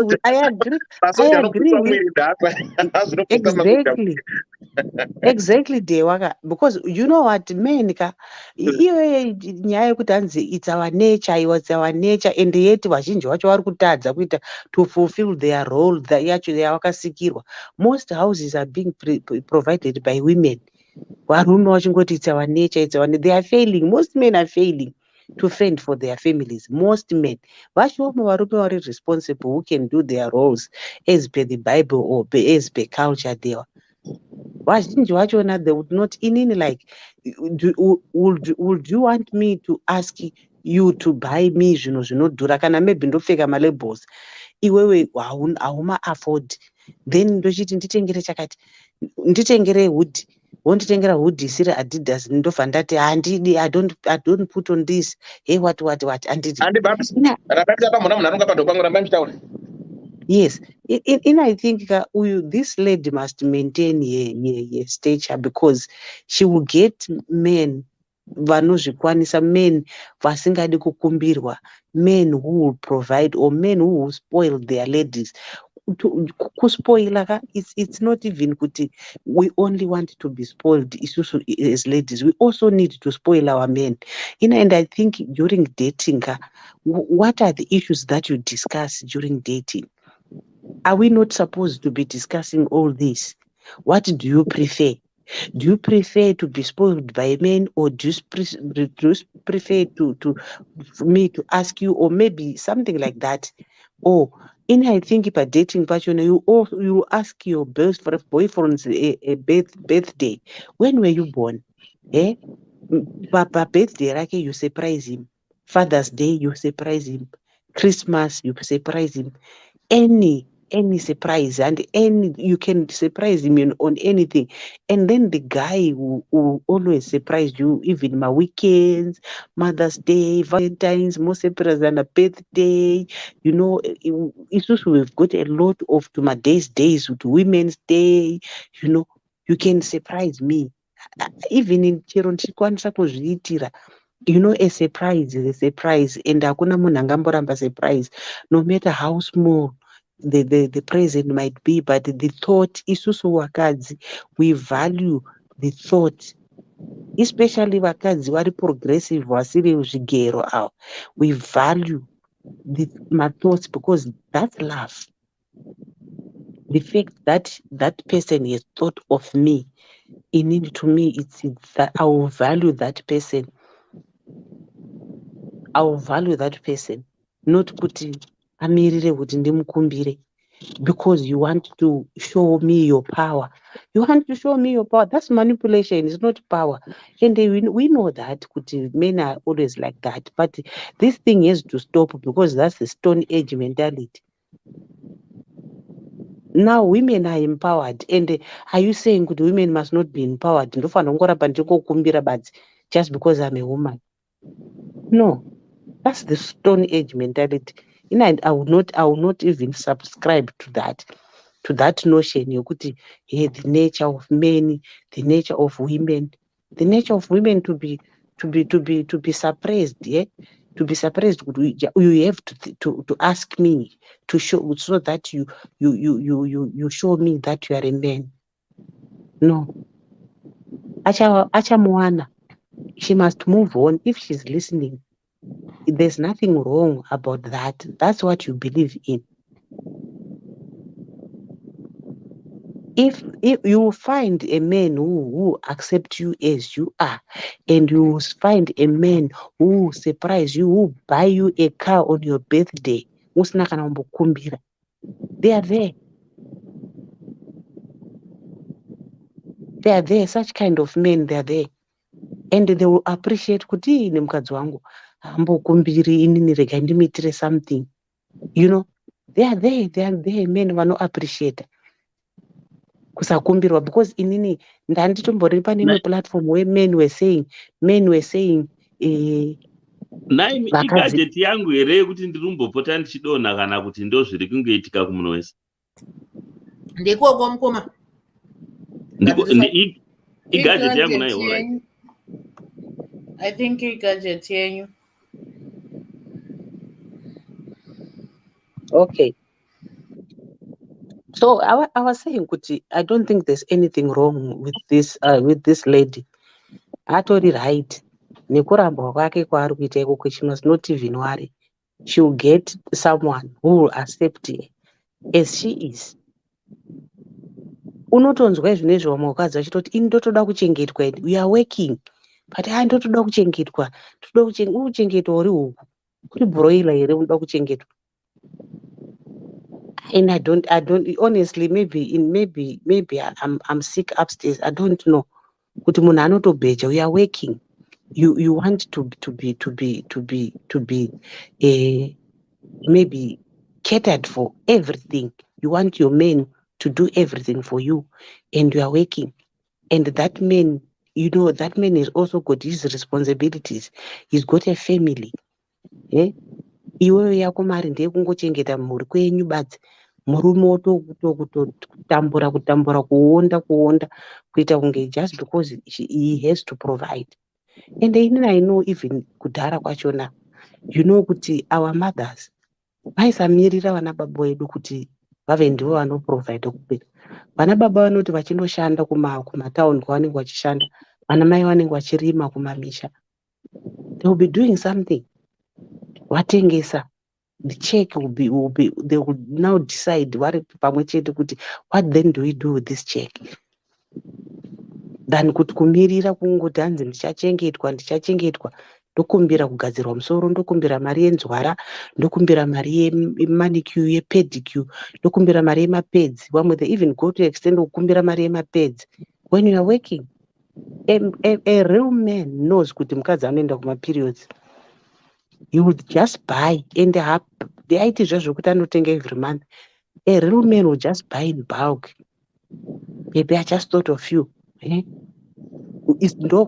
Ndokugona kuti you know kuti umwe wako anoenda kuma-periods. You go together with your partner. Huh? Yes. Going together way? It's like unokuenda mesika kuma-periods kana uchimutengera mapads. You know kuti anoenda kuma-periods. Murume yanga kurohwa. I'm going together. Anotenga mapads. Yeah. Like Ato apply his thoughtfulness and understanding kuti inini ndoda mapads manje. It's a necessity. Yes. It means that he has not been actively listening, because if the relationship is of mutual benefit, my pets I can afford on my own. But what am I passionate about? What is it that I like and is of interest to me? Kana chinditengera mapeds, it means handiteerere pandenchitaura. He doesn't know what excites me. Aiwa, uri that type of a woman asingakumbiri iwewe murume wafunga kuti ndoda kutengera munhu wangu. And I'm just giving an example. Handiteereri kudi kwachona. Iwe can't you buy flowers for yourself? But all like, the same, kana iye achigumira kufunga pamapads. Aiwa, mirai ndipedze presentation yangu. Mirai ndipedze presentation yangu. Handina kuti anoperera pamapads. I was just giving an example. Kuti chii chiri wrong kuti azviite izvozvo, just buy. Not kuti I can't afford to buy my pads on my own, but the thought is the thought that counts. Chero maflowers chaiwo akandiwigira maflowers anomboita mari inaidiwa £5 £10, but akandiwigira maflowers here just kungofunga kuti today I'm thinking of my woman ouya nemaflowers here. Do you think kuti ndingatadza kutenda kuti ndawigira maflowers? I will appreciate than kuti ndimirire kukumbira ndipowo mari yakati ndiwo vana baba vaya vanozokumbira tipe mari yechigayo, tipe mari yekutenga matomati, tipe mari yekutenga hupfu, as if you don't know kuti mai vanopiwa mari yekutenga hupfu, vanopiwa mari yematomati, vanopiwa mari yechigayo. Uruda kungokumbirwa just to prove kuti you are the man of the house. And I think it's very irresponsible of all men who do that, waiting for their women to ask. If they know that they are providers, why wait for me to ask for whatever you're supposed to provide me? So have another day, like now you go for a date and myself, when I go for a date and empty-handed, sometimes I'll even offer and iye kana akatenga maybe atenga chikafu, inini I'll even offer to buy drinks. That's me, and azvindirwadzi. And then murume anozongokuudza, no, don't worry, everything is on me. And they're like, oh, thank you. And that's me. So matina zvijaira zvekukumbira zvekukumbira. Meno anokumbira ngavakumbira zvavo. I can't. Ansina mukoma Benford, imagine paValentine wauya nebhara rako remapedzi. Izvo paValentine unenge uchienda nemapedzi kunodii? Who doesn't know kuti Valentine kunotengwei paValentine? We can't just exaggerate just because munhu ataura zvausingadi. Unenge uchienda nebhara remapedzi paValentine kuti zvidii? That's just a joke. Kuti zvidii? We all know. Yes. I'm glad kuti munoenda imimi muchitogofa madrinks. If you are to ask most men, right? Let's talk of our own Zimbabwean men, right? Sorry to say, I'm just using this as my own analysis and evaluation that I have noticed in here. Kazhinji kacho kana uri kumusha, if you have to ask someone for a date, let's forget about the date. Okay, if I'm to invite Sibo for a meal, right? Dota Sibo ndabva kuno kudaona nokumeal. Munoziva kuti Sibo yauya ari one. Good morning. Aiwa, ndikutara kumusha. Even boys rangu chero chero. Ndikasvika, andidika. Ndikati ashanda kuna no gochi gochi. Auya ari one. Andu yakabereka vanhu 2-3. Inzara kumusha. For some strange reason. Inzara. Those who kind of ask Zimbabwean lady. Sorry, I'm not trying to be thinking to be harsh. But if you had to ask a Zimbabwean lady for a date, in most cases, ano yasina kana clutch bag, asina kana anything, asina kana what? Chake chete kungochika nekuti technical. They don't even offer to pay a drink. Ameno, itype yamuri kuaska out yacho. Because utona auntie Babs, ini ndakadziswa nababa vangu, not my mother, my father. Vakandiudza kuti mubhodhumu munoiswa mari yekudzokesa kumba kana uchienda kuti nemukomana. Mukomana hakumwiwe doro mwanangu.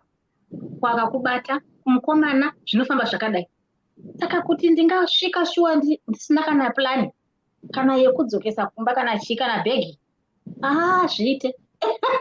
Auntie, atingati here kubva kuna Auntie Babs zvatabva mataura kuti zvinoendera zvakuendera nedzidzo nekuti uri zero ripi. Because ukada kuona kana iwe wakutoona dewa tuma 19 tuma chi toda kuenda turi ka group zveshuwa kuda kuonekwa handiti. But kana wa 25 wo unenge wakuziva kuti pamwe your time nemunhu wako. Kana wa 50 wo unenge wakuziva kuti ndinenge ndine mari yangu pamwe ndinichamuti handi ndinokudyisa. Zvinenge zvinenge ka time period nekune experience onekuona kuti kuonesana kuti zvofamba sei kana kuti nekupi nenzvimbo because zvataona dewa even kuZimbabwe chaivo. Yeah, vanhu vanozviitawo Sibo, yes, handisi kuvarambira. Vasikana vanozviita, but even when I was young, I was known for that. Tikatosvika kana tukati ande kumuvi chii ndikatoona ndisina kunzwisisa PO box yavo. Ndangobuda ndichienda kutoilet. Ndotonopinda mukombi kumba kwedu straight. Handisi, because I would have my own money. Ndaingoenda, ndaingokusiya, and ndaingosiya ndakuudzwa kuti ndakuenda. Because hatisi kunzwisisa. Izvo kuzoti saka chindipa ebhasi. Ini ndakuti handikudi. Problem ine varume dewa iwe ndikutaura zvekuda out kuZimbabwe zvekuZimbabwe ikoko amene handisi kuti vese ine handiwanzoti akuti ndinyanya patsanura kuti vese kana kuti havazi vese because obviously handizive varume vese saka that's just common sense and normal.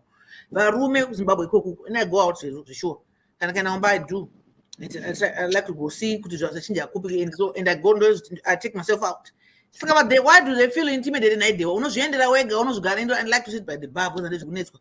Ndakagara pabar ndichitaura nabartender wangu drink yangu handichatumika kana wait. You sit there unogara zvigarira pabar.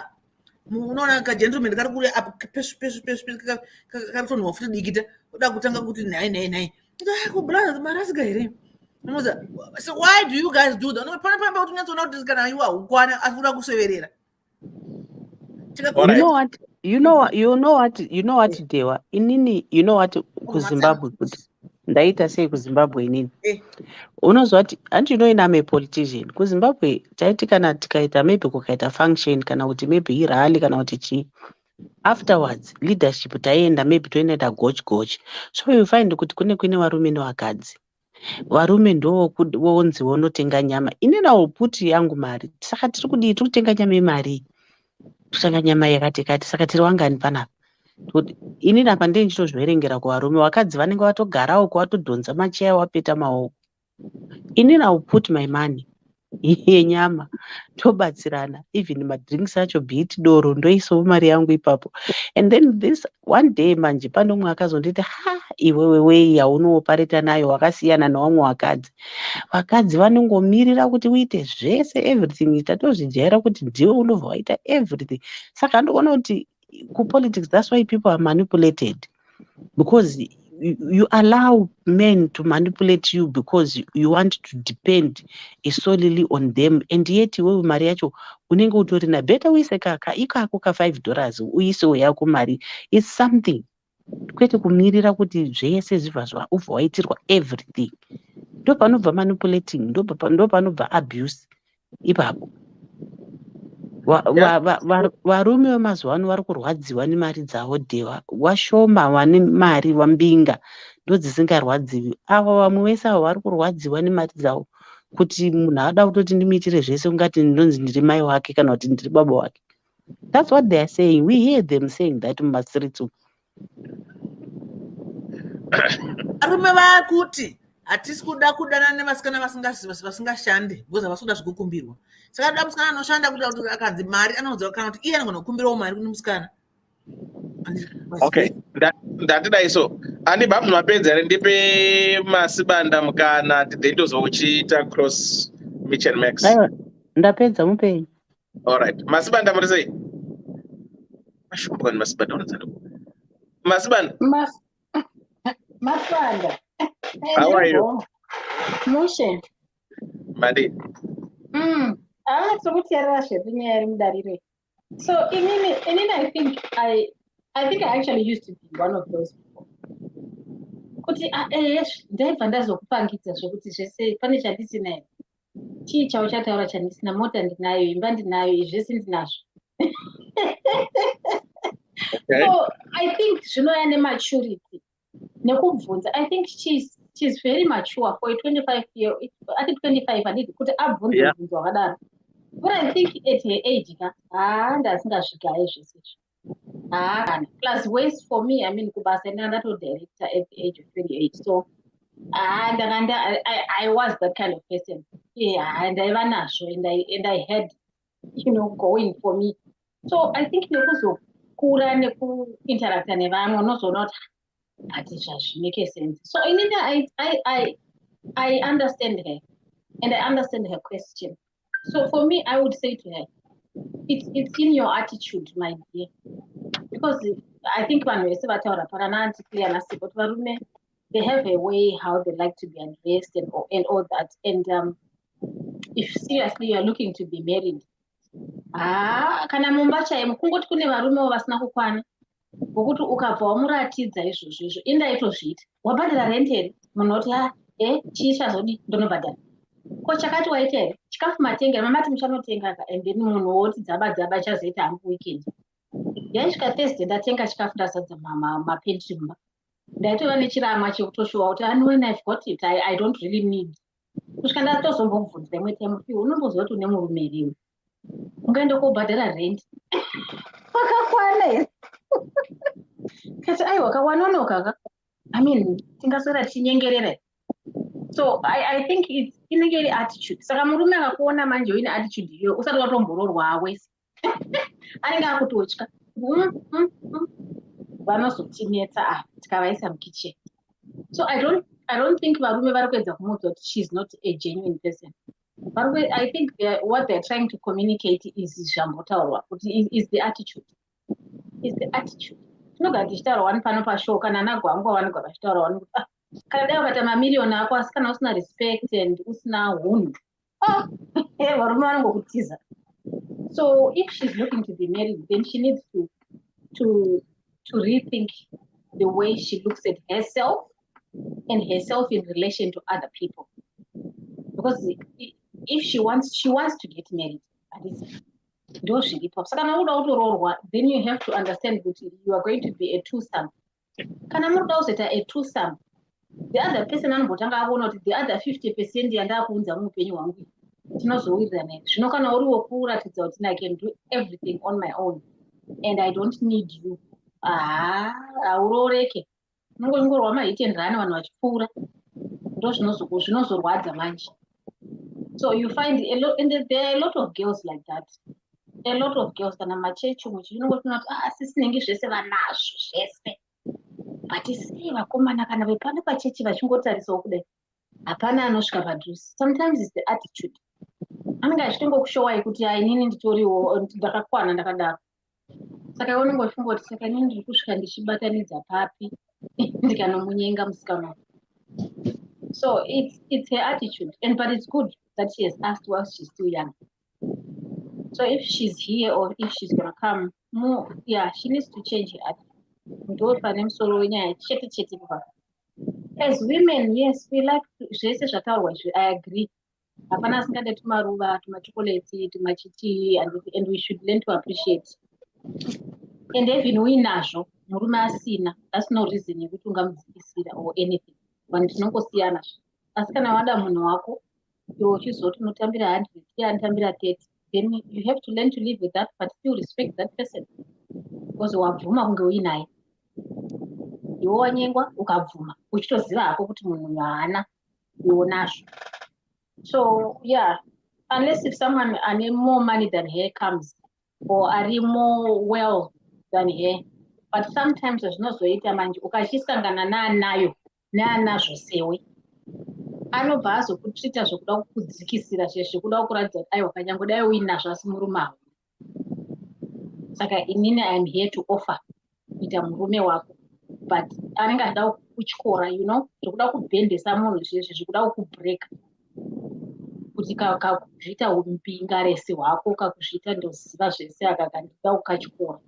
So ukazoita munyama wokusangana neutsinye like that, unenge wapinda patight. So she has to change certain things about herself for her to be able to gel with someone, with another person. Because zvakangodaro shuwa, yeah, vanotiza anagwangwa. Iwo unenge wakufunga kuti vari kutiza bhenzi yako. Atiza attitude yako. Zvese zvechinonzi mota yangu, kumba kwangu, bhutsu dzangu, chakati changu. That's the attitude. I mean, kwangu akati mira ndinotenga chakati apo, let me just use your car, ndiwakapaka kumashure kweyangu. Munhu anenge kana mazobuda kane mota yangu, zvokuti murume anosvika pakuti rivhesa mota yako, ndibudise kaHonda Fit kangu ndiende unotenga zvatoda kutenga kuti tidye mba muno. Wozoti but why uchidare iwe onzi no, because ndositi ndikada kudriver yako, ndotanga kudzwa kuti Benz yangu insurance yowe so I would rather drive my Honda Fit kutsudurisa Benz yenyu ndiite zvandoda kuita. So izvo zvezvo zvinhu zvakango asina koma benefit. What happened in budgeting together as a family? Why would you ask to rent your badaro? I think it's better to allocate responsibility. Ndozvandotaura koma benefit kuti you learn as you are inside marriage. Marriage ndoichinhu chaunotanga kupiwa certificate da usina kupinda exam muupenyu. Unotanga watopasiswa kuti wakapiwa certificate unoturika, wochipinda mukati wochinofoira manje. So those were some of the issues. Kuti ndaida kuti ko ichaitwa achina kuitwa, ndotora mari yangu ndonoita zvangu, which was not right. Zvamunotaura izvozvo ndozviri for budget together. It works for a lot of people. Ndozvinotoshanda, it's easier. For some it might not work, but you know, ukabudgeta mese then hazvina problem.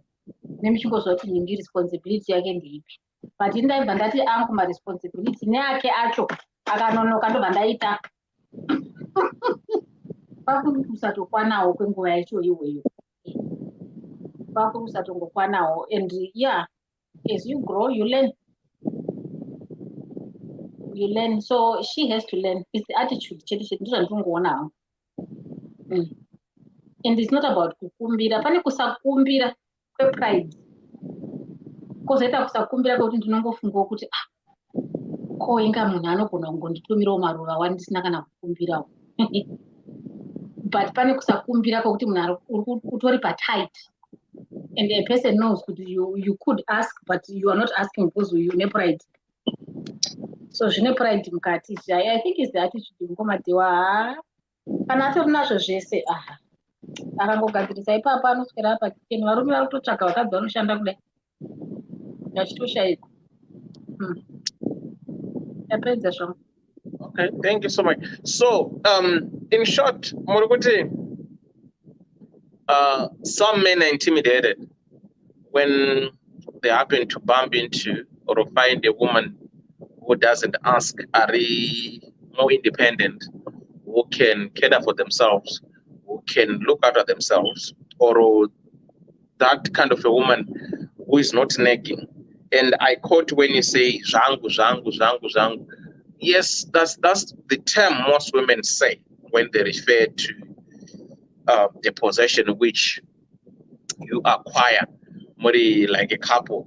Visa motikari, you see motikari yangu, uendera motikari yangu wadzoka full tank repair, mota yangu, zvangu, zvangu, zvangu. How can we make our daughters to change that narrative? You could see zvangu, zvangu, mine, mine, mine, mine.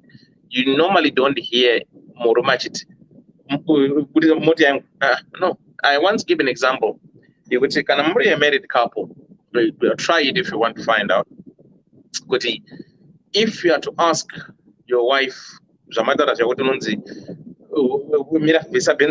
insurance, ukatora mota yemukadzi wako uchikumbira nda kuenda kumashops kana kuenda neshamwari dzangu anotanga ati aliza mota yangu ine full tank, udzoka full tank rangu rakazara, right? Paunodzoka, the first thing that woman will do is to get the keys, walk around the car, kuda kuona kuti haina madents here, haina kuscratchwa here, opinda mukati, uita key on, uona kuti full tank rakakwana here, oenda kupassenger seat, otarisa kuti harina kumboadjustwa here passenger seat racho kuenda kumberi kana kumashure. So vane a lot, but ukamupa mota yako, ndikapa motikari yangu inini, I don't need to go out and check haina dent here, haina scratch here, I don't even check fuel gauge iri papi, ndokunzi maki yako haiscana fuel. But so why is it that most women will do that? The problem, to be very honest, I know some people will be upset. So zvinhu zvakazouya at a later stage. Vakadzi vavajaira kungoti. So some of them vakatadza kuzvihandla. Okay. Look, kana kumusha kwedu kwetinobva uko, ukatarisa mashefu edu mazhinji aya, chakazoita kuti vamwe vatsinzine. Wakabva kana kuti kuzororo kuya kwaaifiriza achiinda kuhondo, ndokubva ikoko ndokuinda straight to Borodale. What do you expect? Inautora munhu nhasi ari kubhinga, ari kupinda muchikoro cheuswa, wouya naye wodarika Harare usiku, wouya naye kuno kuUK, osvika kutanga kuona maescalator. What do you expect? That is what happened to some of our sisters. Zunhu empowerment yachona kuna vamwe yakauya unexpectedly. Tarisa even munhu akabva achishanda, mudzimai akabva achishanda kuZimbabwe naakazotangira muno, uone kuti not all of them, but quite a chunk of them, yakava problem. So ndosaka uchizonzi mota yangu yadzoka yakaya ine full tank here, munhu achiita inspection. So the best option ipapo kusabata motikari yomunhu. Kana uchitora bhasikoro rako, uinda nebhasikoro rako. Ende munhu akada kukudhilaya uchida kuinda kwaanoenda just because ndiyo une motikari, inda kubhazi kana usinga drive. Ndokusorova chete problem ipapo. Otherwise hondo yacho haiperi. Yeah, Shirupana Mkoma Gwango. So I think it's one of the factors, yes. The other issue is what I've seen with a lot of people, like vanenge vambotanga marriage pasina zviripo handiti. Ndichimboti Thomas ndipo maki ndoda ngosvika apo pandoda kudidi nichinzi vakadzi munouraya clutch chi handiti. Then upenyu hunongoita fani. Ndozongokaruka ndane benzi mukomatomi vaine bhasikoro. Then ndakutanga kuda kutsiva sometimes. So sometimes it's really out of other issues dzimwe dzagara dzingoripo zvadzo dzinenge dziri kungonzi chamubata kana ndane iri yangu mari. So sometimes zvimwe izvi zvinenge zvichibva hazvo kwazviri kubva. But another way of doing it, zvatawana Benford, kuti kana muchibatanidza zvinhu zvenyu muchiita zvese pamwe chete, chinozonzi changu ndechipi, saisa mari mupotowana. And to add on to that, sezvandambotaura ndati independence is for countries. If you are in a relationship which is mutually beneficial, independence is for countries. Everyone needs a sense of belonging. Yes, pane vamwe vanoita sezvataurwa namukoma gwangu. But at the same time, we need to understand kuti we can even flip the coin over and say kuti zvoni, the one thing that we can look at is that kune varume vamwe, not vese, because if we look at the changing times, there are some men that that have been affected to not realize the change in the ability of women. That sense of culture and entitlement, yekuti men do not realize kuti it's also okay to be dependent, is what is killing them and making them commit suicide, because they have centered themselves as the provider. The moment yekuti anowana mukadzi muyera shumba, anofa neBP, mukadzi iye asati ambotaura anything. But the whole point of a relationship is that whatever happens within that symbiosis should benefit the couple. But unofane stress yekuti it should have been me that is gaining this salary. It should have been me that is making rules. And the mukadzi, they are understanding, and this is where sometimes Mkoma Benford would always say kuti kana takutarisa kuBhaibheri, which means taperero, their understanding of submission inobva yatangira ipapo kuti maiwe aita salary iri pamusoro peyangu, so that woman is not submissive. And that misconstrued understanding of what should be of mutual benefit, is it determined by finances, or by who is making more, or by who has bought more, does not really matter.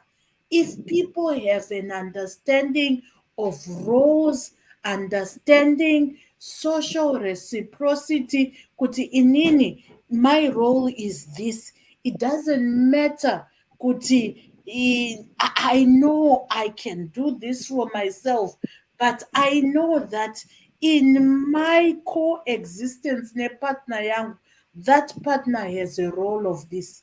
Some men die a natural death because of their ego being killed, because they can't understand the sense of belonging.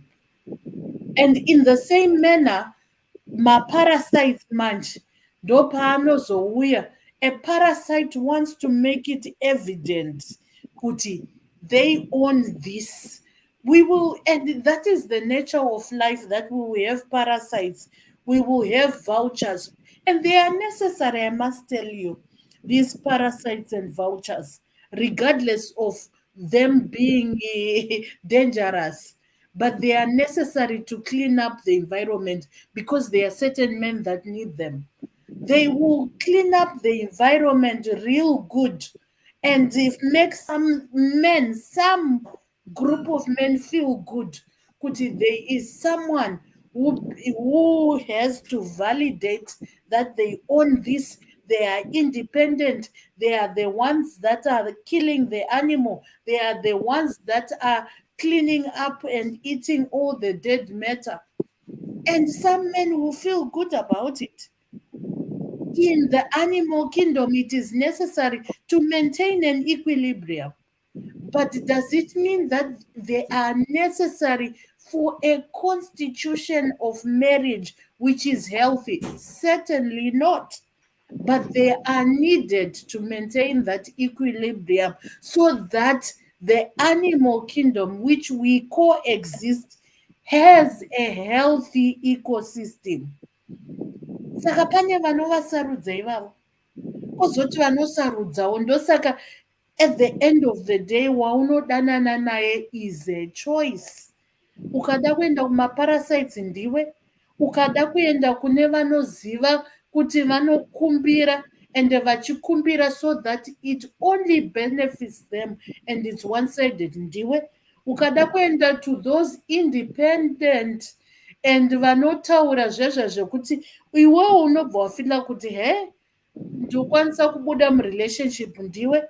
If you go to a woman who understands kuti, I have a role and I have a sense of understanding my role and realizing that I coexist within a certain coexistence, they will make you feel comfortable. And then you are not ma chamnyurududu ne manyawi ekuda kuti, how do I fascinate this woman? How do I develop her so that she flourishes? She feels the flow in her life. She goes beyond the measure. She does what she is meant to be. And also, as a man, you will feel equally the same. But this woman ignites me. This woman motivates me. This woman feels that I feel independent and at the same time dependent. I cannot do without her because she ignites and captures my soul being of existence. Thank you so much, Auntie Claire. Somebody asked what the topic for tonight. Let me just recap it quickly. Right. For those who are just joining us, I've seen people saying, "Oh, what's the story? What's the story?" The story says, "I don't demand." Hi, Elder, Ddc Skool of Thoughts. Magadi, Elder, I don't understand men in general, how they think and what they want. My point is that that's why Elder, I'm a young lady, age 25, and I have one kid from the guy I dated when I was at varsity. So I would say I'm a single mom. Elder, I remember I said it was no Ramatum. My challenge that I face is I get dumped by guys because I don't ask anything from them, and they all say I'm fake because I cash. But Elder, for me, I'm that type of a person who doesn't like asking for favors and money from my boyfriend unless he eka and the back. Long story short, my current relationship is on the verge of breaking too, just because of the same thing. Now I'm like, am I supposed to be asking for things from my boyfriend so that he knows that I love him or what? I'm confused. Please help. So that's our story for tonight. A 25-year-old lady who is on the dilemma, who is facing challenges with her boyfriends that she's dating, that because they are saying, you are too fake. You don't ask. All the girls that you've dated before you, they are very demanding. Why is that you don't demand? Why is that you don't ask? So this girl is saying, no, it's not in me. I don't need to ask. You have to do it willingly without me telling you what to do. Use your common sense. Like I said, common sense common to everyone. So this girl is saying, is it supposed to be like that? For every woman to nag their men, buy me this, do me this, I need my nails, I need my hair, I need lipstick, I need to glow, I need to do this. Or is the man's duty to know that, oh, my girl hasn't been in a salon for a long time now. Oh, girl, go to the salon. Or I haven't bought my girl some chocolates, buy her chocolates. I haven't taken my girl out. Is that not supposed to come natural from men?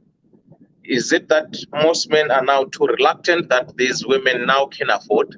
Is it that women are more empowered that they can look after themselves, that's why they don't care to ask?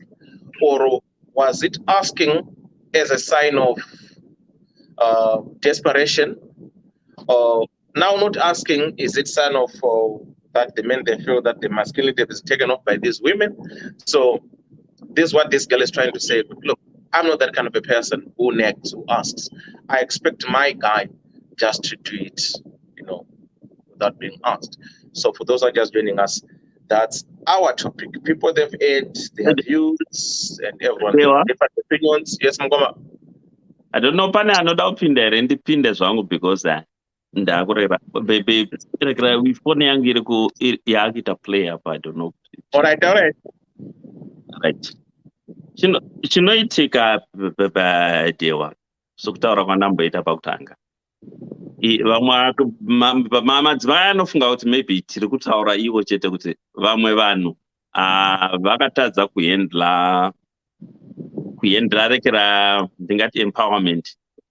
It's not only vakadzoka. Ndofunga ndapa example neyamashefa akabva kuzorora achiinda kuhonda achizobvako achiinda straight kuborodhera, kuti behavior yavo yakachinja sei. Kune mamwe madzimai fanika mai apa nevanoona I don't know kana muchiona in fact regatingoti president wokurekera wokutanzania vakazoinda magufuli apa vakaroorana nomurume wavo 78 asi still akavarega hai vachinda kurekera vachindoita vachiita zvepolitics iye ari kuno kumashure nanhasi vari vese vakaroorana 78 asi kuti ndibvunze kuti pana vamwe vanhu vakazoitwa empowerment later vangani vanokwanisa kuzvihendla izvozvo because mai vaya ndofunga ndovechi2 here kana kuti vechi3 pamurume wavo mukadzi ndofunga ndovechi3 how many of our sisters can handle it vari panapa maybe tinowana a very few or none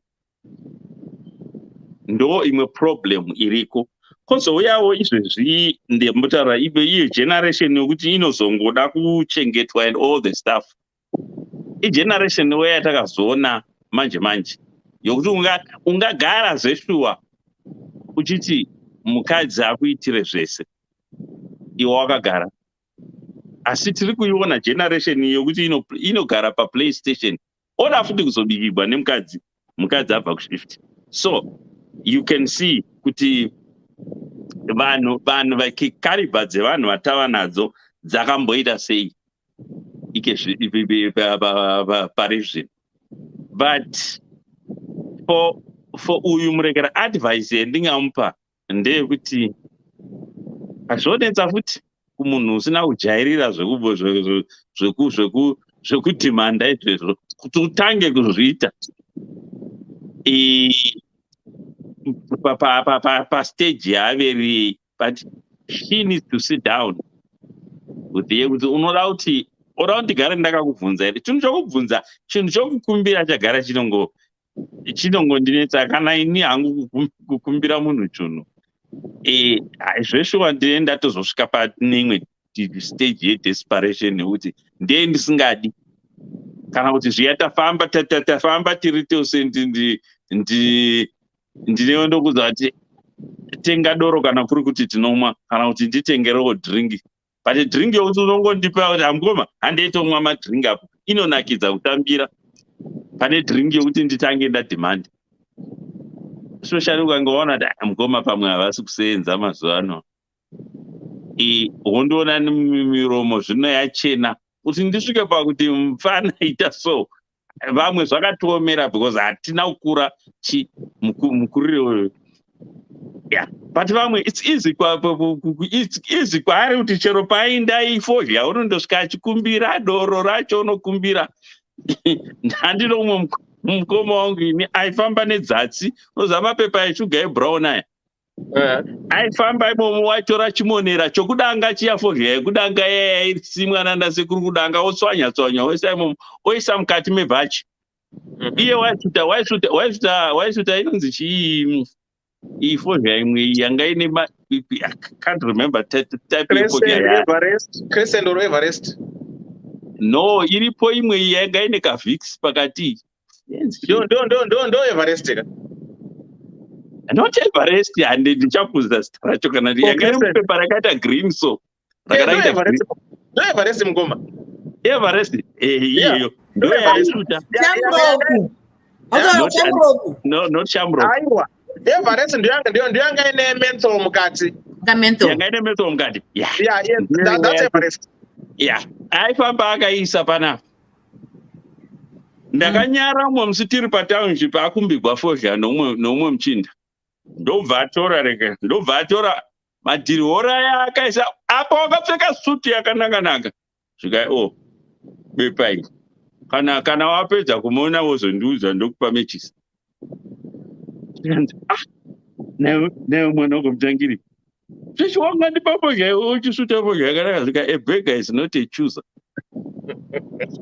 unoza ndakanyara ndakabvapo mukoma wangu dai mwana is knowledge so zvinhu zvekukumbira hazvinonetsa zvikanzi haunganditi iwe kaunoda Everest yendinosuta ini ndatombokupa fozha yacho zvikanzi vanhu vanonetsa handisi ndakadzidzisa vanhu fozha yacho so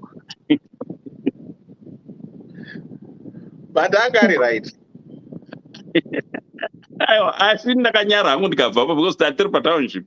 Angauya ngari holiday yemunana December tasangana mumusha. Zvinonetsa kukumbira chaiko kunonetsa. Iwo ukamuona ini ndaida hangu kutomuwana mukadzi wakadero asingadhimandi. Ndo pandaita tumadana 1 or 2. Because munhu asingadhimandi ukamuvigira chinhu akanyarara, ndambotaura pakutanga kuti katendere kacho kaanoita ndeke mhando yapamusoro. Panouya unodhimanda demanding ndoda chakati nomunhu akanyarara unongotengera wakanyarara kana kutenda kwacho kunonakidza kunokupa manyawi. Zvino iyi mhando yavapfana iyi ndiye yokuti kana ukazobvunzwa unoona fanika wapuwa foga yemadhiriwora umwe achosvita Everest. Hazvinakidzi. So vapana nerimwe genga iri rinomirira kutanga rakumbigwa. You need to pull up your socks. Zviripowo zvimwe zvinhu honestly zvokuti kana ukangoitawo iwe usati wabvunzwa zvavana nebasa rokutuma unzi ita ichi rinobhohwa. Iwe unoziva kuti mubasa menyu munoda kumopa womirira kuzotaurirwa naforomani kuti ita basa rakadai rinobhohwa basa rokuudzwa saizvozvo. Saka pane problem apa. She needs to sit with him down, but again kana ari munhu achimbotadza kukumbira kwacho kuti amugadzike pasi ataure naye hazvinonetsa, but handioni relationship yacho ichifamba kusvika mberi. Anyway, ndofunga ndo zvandaichida kutaura chete. Thanks Mukoma. Mukoma Claude. Imo ko America makadiko. Mukoma Dewa muri sei? Oh madi. Vamwese muri right? Yeah, I'm right team. Tiri right muri sei? Tiri right. Tatingokunzwa tichishanda chete chiziva kuti chakubata iye. Atibataga. What's your take? Ngatimbokurukurei tichiripo takateerera. Umada kunzwa vamwe vachitaura. Toda kumbonzwawo vamwe. Tikangorambe tichingotaura hatizivi zvese guys. Totodawo kunzwawo. Okay. Nhasi mambotaura here imi nhasi? Tichangosvika ka. Tichangosvika. Svikai nekutaura. Aiwa. All right. I know, but one thing that I'll probably say is, I think musikana uyu she's just worried nezvinhu zvisina basa. Kana mukomana ari kunetseka ngangosiyane naye because haazvikwanise. Because mukadzi ari independent ukasangana naye she's very easy to understand nekufadza because haadhimandi. Vari vanodhimanda they are very challenging because there's nothing chauchaita chinomufadza because anenge achida kutokuudza zvekuita. Saka inini ndiri ndasangana neuyo munhu uyo ndotofara ini. Ndoziva kuti zvangu zvaita. Okay. That's I feel very honored to have a woman like that because I know kuti I'm not under pressure kuda kumufadza, but anything that I do ndinoita nemoyo wangu wese because she's very easy to appreciate. No matter how small, she's very easy to appreciate. Saka I think it's a maturity level. Kune mukomana kuti anenge akasarirawo kana kuti maybe kwaakabvawo vakanyanya kumudya stereki zvekuti akufunga kuti zviri normal zvekungoudzwa kuti chita so kungeona ticha mumba hazvishandi. Indingotaurawo chokwadi. No, that's true. Honestly, inini mukadzi anodhimanda, it's a no for me. She's a 10 off because ndega ndine brains dzinoshanda. I know how to make a woman happy. I know how to send you flowers unexpectedly. Ungoziva kuti nhasiwo iFriday munhu wangu the week was just too hard. Kana kuti maybe anokuronga anga ine zvinhu zvakasangana nazvo during the week. Chiregerawo ndingoti angosvikawo kumba kuine tuma flowers. There's nothing wrong with that. It's showing appreciation and love for your munhu wako. Friday wo ndoti shamari regani mbokuendesawo out. Ene munhu iye haasi munhu wekuti achasvika kuzokuti kwatangoenda waspenda $50 chete, you know, $100 chete, because vamwe vanenge vakuda kuti wotoempta bhengi rese ka because waenda naye out.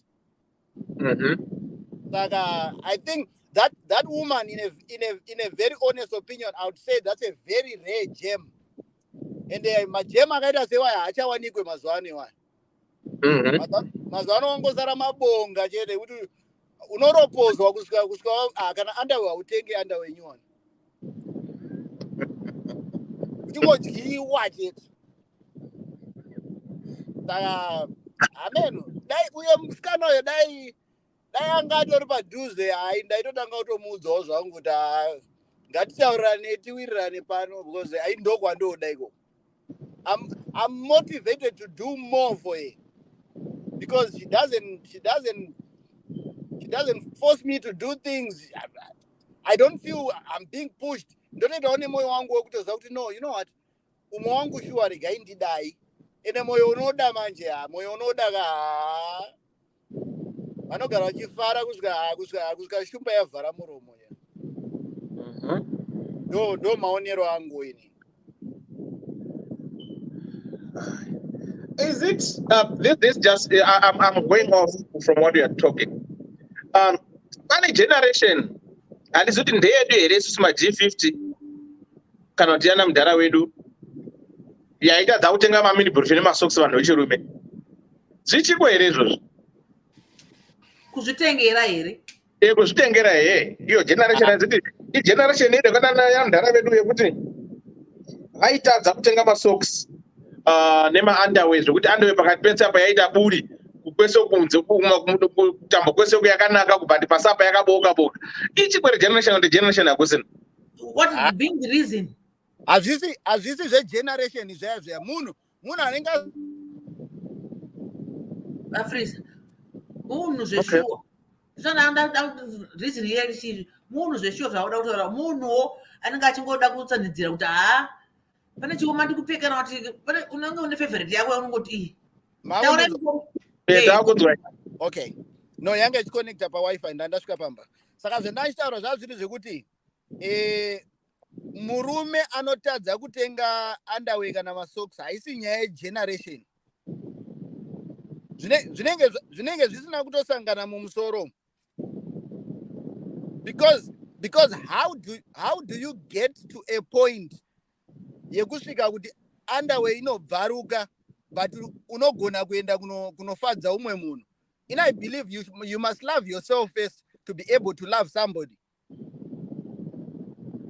Manga musikaoni imimi akudaona kuti maiona kuti aitora masokisi akaboka kumberi opfinyirwa so asapfeka boots aita kufoldwa kudai so ozopfeka boots vamusazoni imi. Kusunga nerubber belt, kusunga kudai. Vamusazoni imi. Namo iriko varume hatirambi but dewa tiri muno matakauya muno marimuka muno wofamba underwear yakaita kunge mvutu shuwa. Aiwa ngataura nechokwadi manini. Well, no, kwanguri kubvunza kuti that's why I don't know, but zvinonetsa mukurara hapana zvinonetsa dewa izvo zvamuri kuti zvonetsa izvo ndo zvatiri kugarira pasi tichitaura. Kana paine anenge anayo yakatoboka ndo time yekuti akatonzwa pana anotomhanya kuti regai ndimhanye ndinorasa twese tuya nditenge zvinyowani. Ndo zvatiri kutaurira panapa. I'll be honest with you. Inini I'm work in progress. Ndo saka ndakatouyawo pano because kune zvandotoziva kuti dai takaswera tiri mumastreet umu tatisingazombotaurwi chokwadi, asi tikauya pano tozvidiscasa pano ndotobva pano ndatopfumawo kutopfuma neknowledge yandadzidza pano. Okay. Saka ndikati ndauya pano ndonzwa nezveunderwear ndodzokera futi inini ndogara mucomfort zone itaura kuti hazviri right, but ndiri kutaura kuti hapane mukadzi anzi ari independent pano unonotaura naye sei iwe masokisi akaboka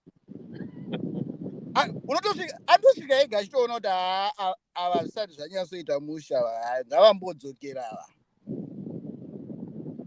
ende I hope pano patiri pano tese tine mwoyo wekuda kukura pano because tikadaura tiri stuck munzira dzedu dzataisiita kwatakabva uko zvakatoramba toya pano toda kuti chandagwinyira inini handinzwaro hatikuri ngatikurei tese pano inzwa zvawana uimbai hanzi I used to demand but after kurambwa I don't. Yes, vimbai ndowirirana newe iwe. I'm saying it on behalf of men. Inini, I'm not saying kuti ndiri cover yevarume vese, but inini the moment you demand, it's a turn off. Ndakutoziva kuti iwe hauiti because munhu anodemanda ane a set standard. Ukatadza kumecha up to that standard, that person is a problem. You never get anywhere nemunhu here. Saka I would rather deal nemunhu asina standard.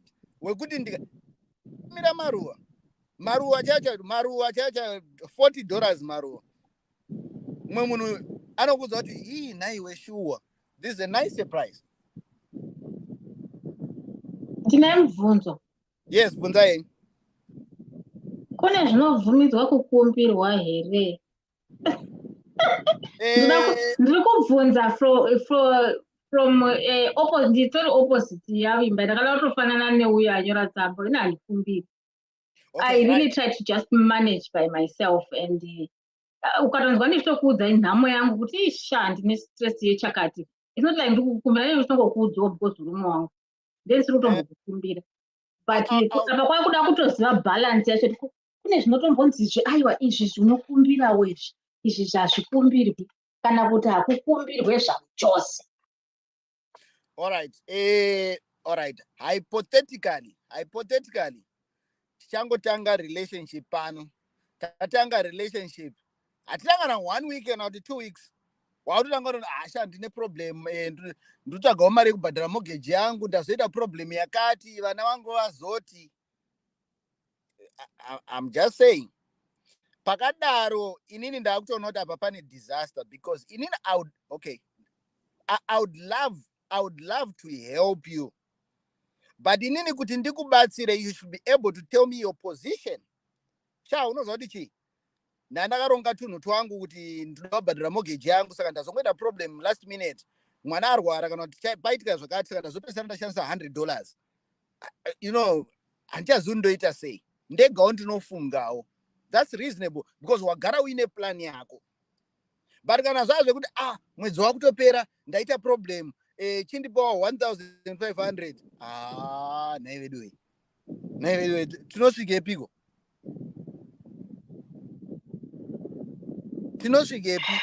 there's nothing wrong in helping you.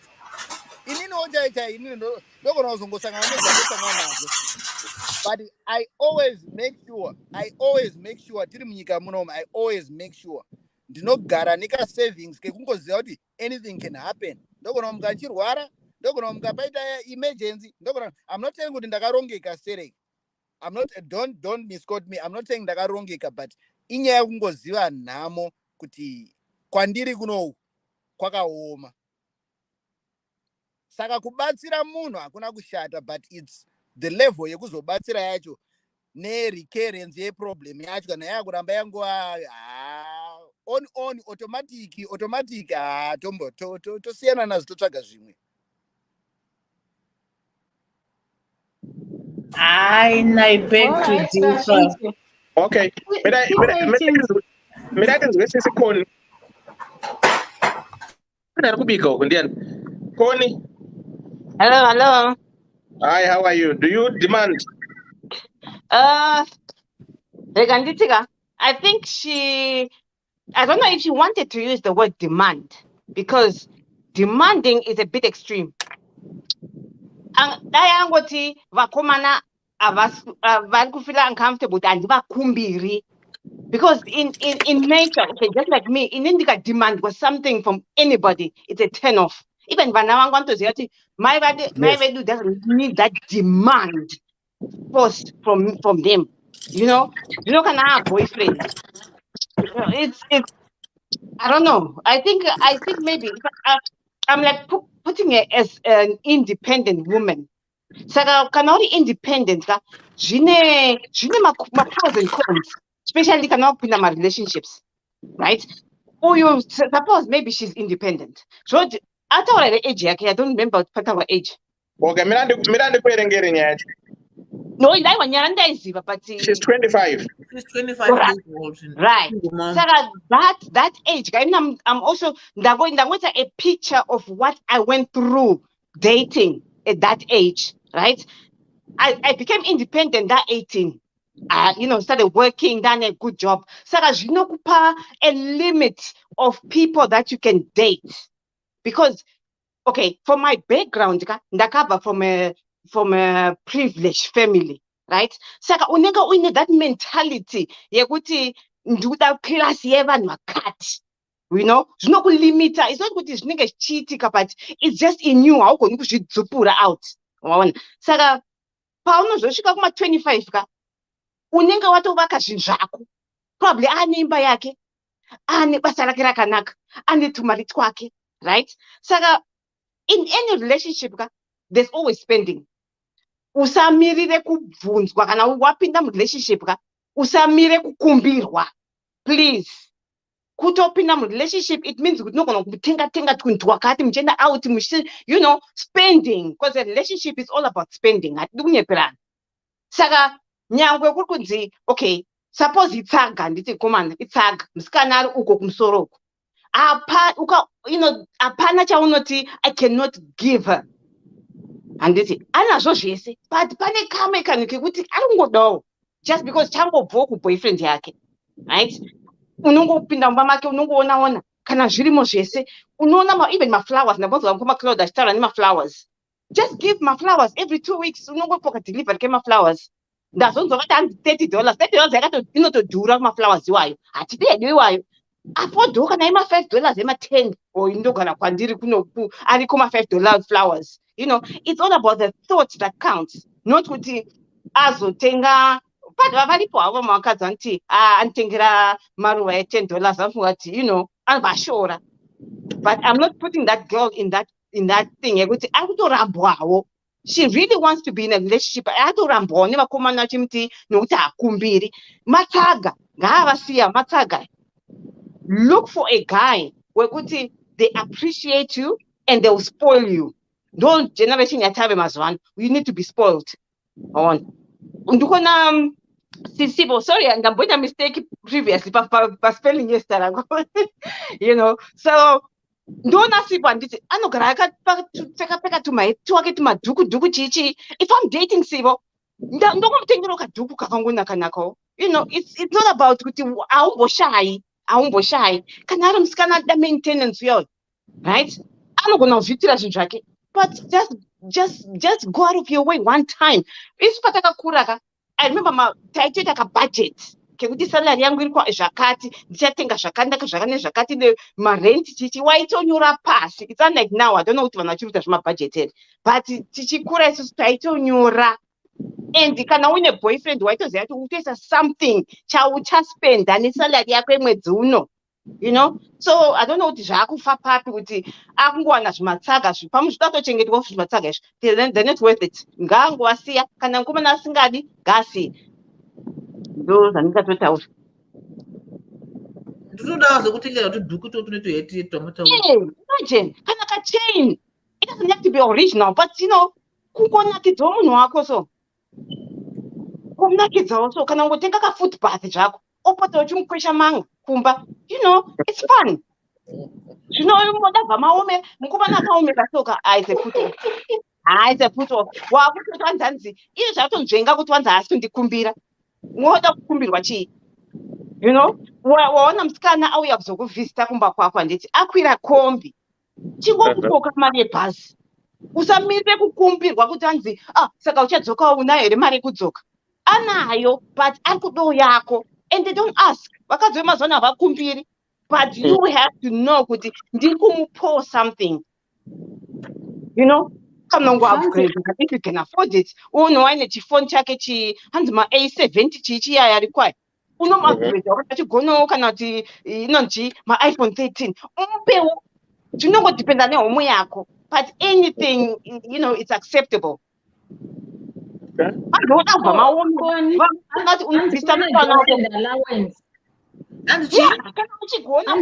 Kwane girlfriend allowance. Exactly. Kuziva kuti musikana wangu uchamupa 200 pamwedzi pasalary yangu. Give. Ndounonzi rudo mazuva ano pasina rudo rwemahara tapota hakusisina. Ukamuonawo ari kustripawo tamutarisewo kuti bra rake ndizvo here, penzi rake rakangoti here, mutengerewo kana, you don't have to ask kuti hanaiwe ko wapfekere bra rakabvaruka kana kuti radhamba. You don't have to ask. Just go out of your way, ungomutengera, ungobvunza kuti naiwe ungoitawo fani kuti ungoziva size yake. And then you buy, kana kumadiaspora, you don't have to buy physically chinhu chacho. Mupo gift cards. Oende kushop unozvitengera ungoti I want you to go and buy kana like Victoria's Secret of watoziva kuti ndere mapens and brass chete. Haazoendi kunogadzirwa manails nemari iyoyo. Vakomana timbotsunurai. But not kuti vakomana chete, nevasikana. Don't wait for a guy to always spoil you. Iwewo newewo futi itawo something in that relationship. Sikoni mataura still nditaura here. Taura kana wapedza Ngaambotaura ndimbomwa mvura. Mvura kana drink nasi Friday zvataona Sikoni na nzadzi yangu bata muzanzadzi muri shumba kai sikandi ndibamudiki muchapata muchibata munyatso kana comrade washaya. Anashibana rudo stereke ndizvandowadira, but dzamataura ndizvozvo exactly kuti ukatowana mukadzi kana kuti musikana anotokwanisa kunge achitozviitira zvakatonaka because uchagama pamwe kana unenge uchitoziva kuti kukarongeka, hauchaiti zvese. Nezvataura naSikoni kuti at least wose mukadzi rongekawo kuti hangomiriri kuda kuitirwa. Zvimwe zvinhu ngazvive zvakaitika, then paunozopiwawo iyo girlfriend allowance kana iripo unongopiwa utogamuchirawo nemufaro. Handiti yekuti wakapfekawo bhurugwa rakaboka kana kuti hakuna asina ndinarwangu pane favorite bhurugwa rangu rakaboka ririmo handisida kurasa torifarira kuti dhonde remaresi pane kafavorite wakanonga uchida but unozongozoona kuti hai zvazonyanya udi worasawo haungangorambi neandaway but unenge une kafavorite. Inangu I'm telling the truth, inafane favorite rangu bhurugwa rangu repepo rimo rine maresi rakadambwa maresi but ndinotorida zvisingaiti. But anyway, Vimbaya kuchema hands, but me how I tell myself to put my budget on myself. I suffered a lot. Sora, we don't know how you suffered and what you suffered from, and whether it was abuse or it was just emotional or whatever. I want to apologize on those men. It happens. We are all learning here. Kuti tikudzidza notodzidza as you go. Even iyo yekutengerwa nekusatengera nekukumbirawo, sometimes it depends on level yauri. Pamwe utokumbira zviri genuine kutodependa zveshow kuti mukomana wangu ndiyachandibhadhara rende achada zvekuti kana ndikatadza panapa kumbira mari I'm going to be homeless. Zvinenge zvichori genuine ndozvauriwo. Kozoita vaya vatanchara kuti vanoda kuedza zvigero anazvo asada kungonega. Varume havadi zvekunegwa just like zvataura nemukomana. Panapa kuti anongoti pandakakupiwa mari so anogona ngokupawo mari genuine akupa mari $200. Iwewe chiprioritize mari yawapiwa yaya kuti panapiwa zodapiwa $200 kumusoro kunodiwa 30 kunzira kunodiwa 30 pane kaoutfit kangu kandakaona $10 zvirongere budget rako nemari yawapiwa ikona kuti wapiwa $200 kuti chindipa imwe $30 echi iwewe $200 uri kuita sei nayo. Akangakutaurika zvekuti nemari yako yakupa iwe ndiwe unoziva zvauri kuda kuita nemari. Ndakupa $200 ndiwe uchataura uchanogadzira musoro uchanogadzira nzara ikona kuti mari yako andipa ya but ndakutoda imwe $200 yemusoro ne$200 yenzara ekaka. You see, that's not nice. Mukana iye akakupa mari wacho they will feel tinogona ngosiyiwa so nevanhu vakomana vanotida nenyaya idzodzidzi because you are pushing that man away. You are pushing them away, those guys. Anenge achizati anotokuda, you are good but you are bad in something. Atingango zvimwe zvisa zvingangoti 100% kuti anogona bonde anogeza anogona kubika pane panoshota but panogafiridzwa nezvimwe But if you are nagging, whether you are being loved, unosiwa, I mean, unosiwa nokuti apana munhu anoda kushushwa ngokuti akauya papa ngirikini comrade auya otogara pasi nkonde masoro kuti mfungeka zvatoya zvatonaka ndotoda nhingi mari yeshe kati aikaka nguva mumesedza matsoka nguvai kana katiwa nguva musira tii nguvai kuti ambuzorombo kuti munhu abva kubasa okutotanga kumudza nako nhama dzako dzese animazviona vakadzi tinofanira kudzidza ipapo kuti hatinomirira nguva nekuti kwapiwa mari prioritize the money because ainhongwe mari anotoshandawo andisika imi vana brazil zivai kuti vasikana venyu they want to be sold tatona sikoni kuti these days yanguva yekuti kuspoilana but we need to be spoiling each other kuti unomboenda kumagross kunika kune tuma andama dhiwa anoda andama ana kamasausheti kandaona kaandama anopfeka laji totengawo laji ndokatumidzira una dhiwa mudiwa wangu ndakufungawo surprise andofara kuti really unozoenda ndakambuka tosakasheti aka ndakangotodza kukatenga zvangu but watonitengera anotofara to a little thing iyo yataura kuti unotenga kana maruva edhora kana 1 rose chairo 1 rose petrol rose ndachibva kubasa ndapfuura nepaninga opposite mikusi paya panotengeswa maruva vandakukunhongerawo 1 kuti vandakungokufungawo mudiwa wangu unoziva mumwe mari haiwawo matenga ruva darotondipa mari yo ndanotenga chakati aikaka we do that to ourselves with our cards. We do those things to ourselves. That's so depressing. But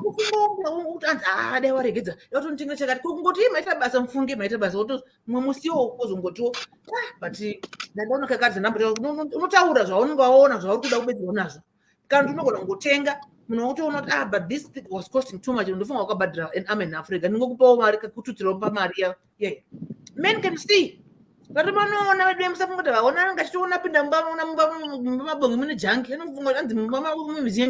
have things every left and right. I'm not about then you know I want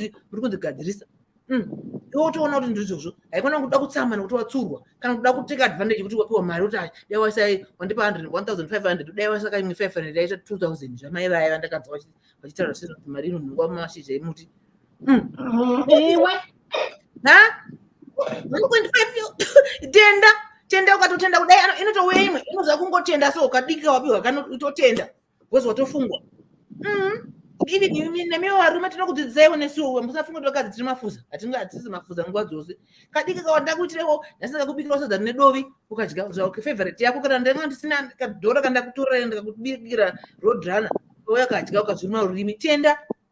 You see, what you could tender, you want to go down and not to road or way do the communication edu. Can I Sakaminya Mongas in Miyamatese? Can I pan a help and got better name? Can I pass in out? Got to go for it, can I have Chim at because that's a relationship, that's life, we're living. Things happen. To no one, to no shy, to no chema, to no far, to no we go out, no did, but you cannot don't take advantage of another person. I don't even marry, judge Mariam. Why? Why are you thinking that? Into them and then you also not a Panabangadi and Garamaji Geramun. Marino, I don't shine that. And my back out to take care of Mbaki on something news, more Zumbo. Depending on the Mkaza, I don't move I think it may be was what to Marek, you request Kauri, Kwamazaki. Just like yourself, too. Already, when the No. You know when Mugoma Claude said, on this platform, you learn 1 or 2 things ukuthi unova nazo uchenda nazo. You know, somebody wrote thing again, but go inbox kuno inbox kuno anze. Do you know that if I watch your lives, I end up crying because it always tells about my story. I suffered a lot. It's true. It's not Zidza, it's Sana. There's a kind of chimbo sometimes, but it hits hard, and it's, you put yourself in those people's shoes and really feel. Although I cannot feel what the person is feeling, but my feeling and then actually think that's why you're not be anti. But so yes, these are real stories and these are real people, and we are going through stuff. Different people, different scenarios, different things. regai ndoda kungoita touch on zvataurwa naDhewa apo. I'm going to give myself as a case study for those who are listening. Rotinyasobatisisa ipapo. To be very honest, I honestly feel the only time you can safely say unogona kuda umwe munhu hunge watanga kuzvida iwewe. Kuzvida iwewe hakutangiri pakugeza, kunotangira pakugadzirisa pfungwa dzako, zvaunodya, kuzviziva iwewe pachako kuti unodei, chii chinokufadza. Because kana uchinge usina kufara iwewe, unogona kuzopa mumwe munhu mufaro sei. Kwatakatobvawo, to be very honest, takatobvawo kwaitonetsa kwakuine zvinhu zvako. If anybody would have told me kuti 3 years ago kuti nhasi ndichange ndiri zvandava nhasi, I would have said no. Because I never saw myself being anywhere closer to where I am today.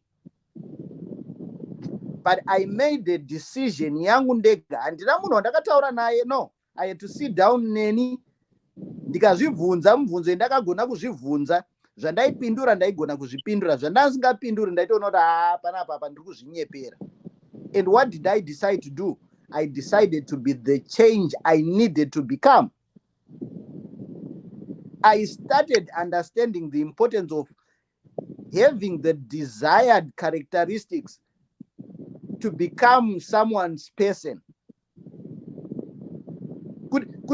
Kuzvipinza ndega mu a motor repair shop, right? In that workshop kutanga kubvisa engine yangu, kutanga kubvisa zvese, gearbox zvese, kutanga kuisa zvinhu zvinyuwani.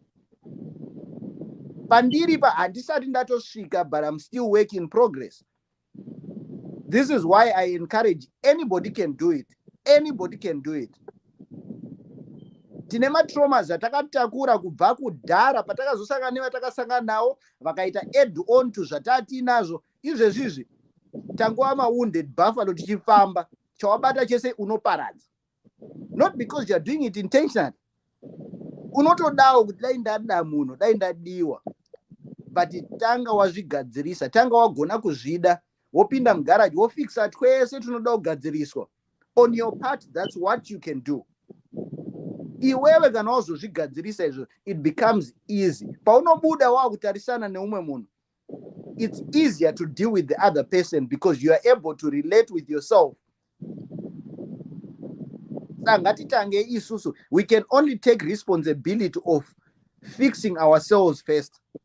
Ngatisamhanye yekungoti I don't want to be lonely, saka ndofana kunge ndine munhu. I don't want to be lonely, ndofana kunge ndine munhu. You end up wapinda musirimo just because of fear of being alone. It doesn't work. Gona kumbozvitengerawo wega tumaruo, pawapinda wombotengawo maruo ako ega wozviisirawo apa. Wopinda mama kumine maruo awakatenga iwewe, kwete atengwa nemunhu, awatenga iwewe. You appreciate yourself. Kwauchazoenda ukasvika kusina appreciation, it's easy to understand life because unogona kuzviitira iwewe. Saka tikazobva ipapo, it took a lot of work kuenda kutherapy. I grew up from Zimbabwe not knowing the importance of therapy. Nobody convinced me to do it, but I knew I had to do it for myself. I had to be healthy so that I can also attract what is healthy. Zvekuti hanzi takakura zvinonyadzisa kuenda unotaura nemunhu. I never even understood the importance of just being vulnerable to another man, but I now do it gladly because I know kuti hapana pandakanzi ndakasimba zvekuchengeta tunhu twese mumwoyo mangu. Musi watunoputika hugoni kana kubatika. Let's fix ourselves. Anyone can do it. Izvo kuti inini I attract zvakati. You attract zvauri. Don't hide pakuti I attract zvakati. Zvautori izvo ndo zvauno attract. So I'm saying it on behalf of all those men. Let's be accountable. Kuna hanzvadzi dzeduwo, let's also be accountable.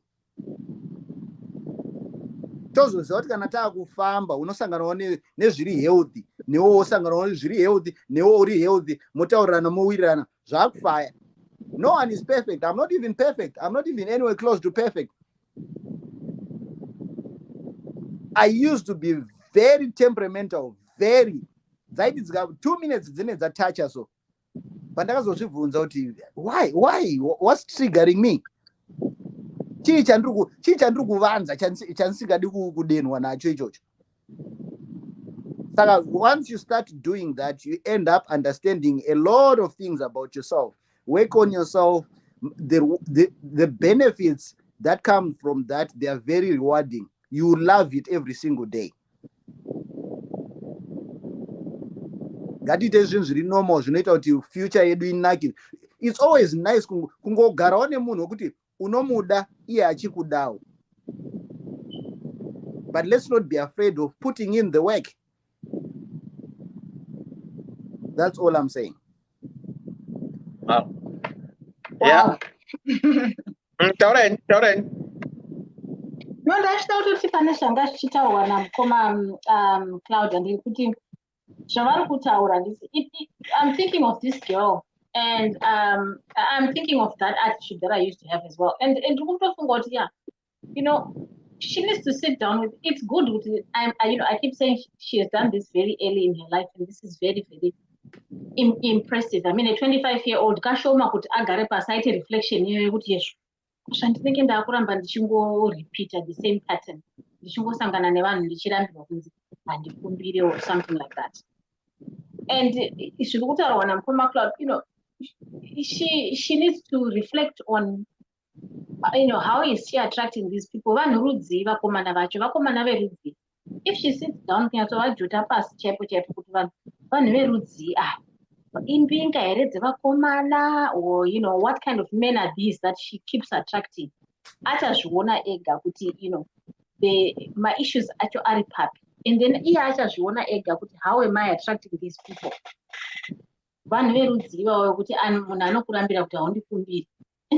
Tiri kutonzwa varume vakawanda kuti iwe chaneta nekukumbirwa please, but iye ari kurambirwa kunzi haakumbiri.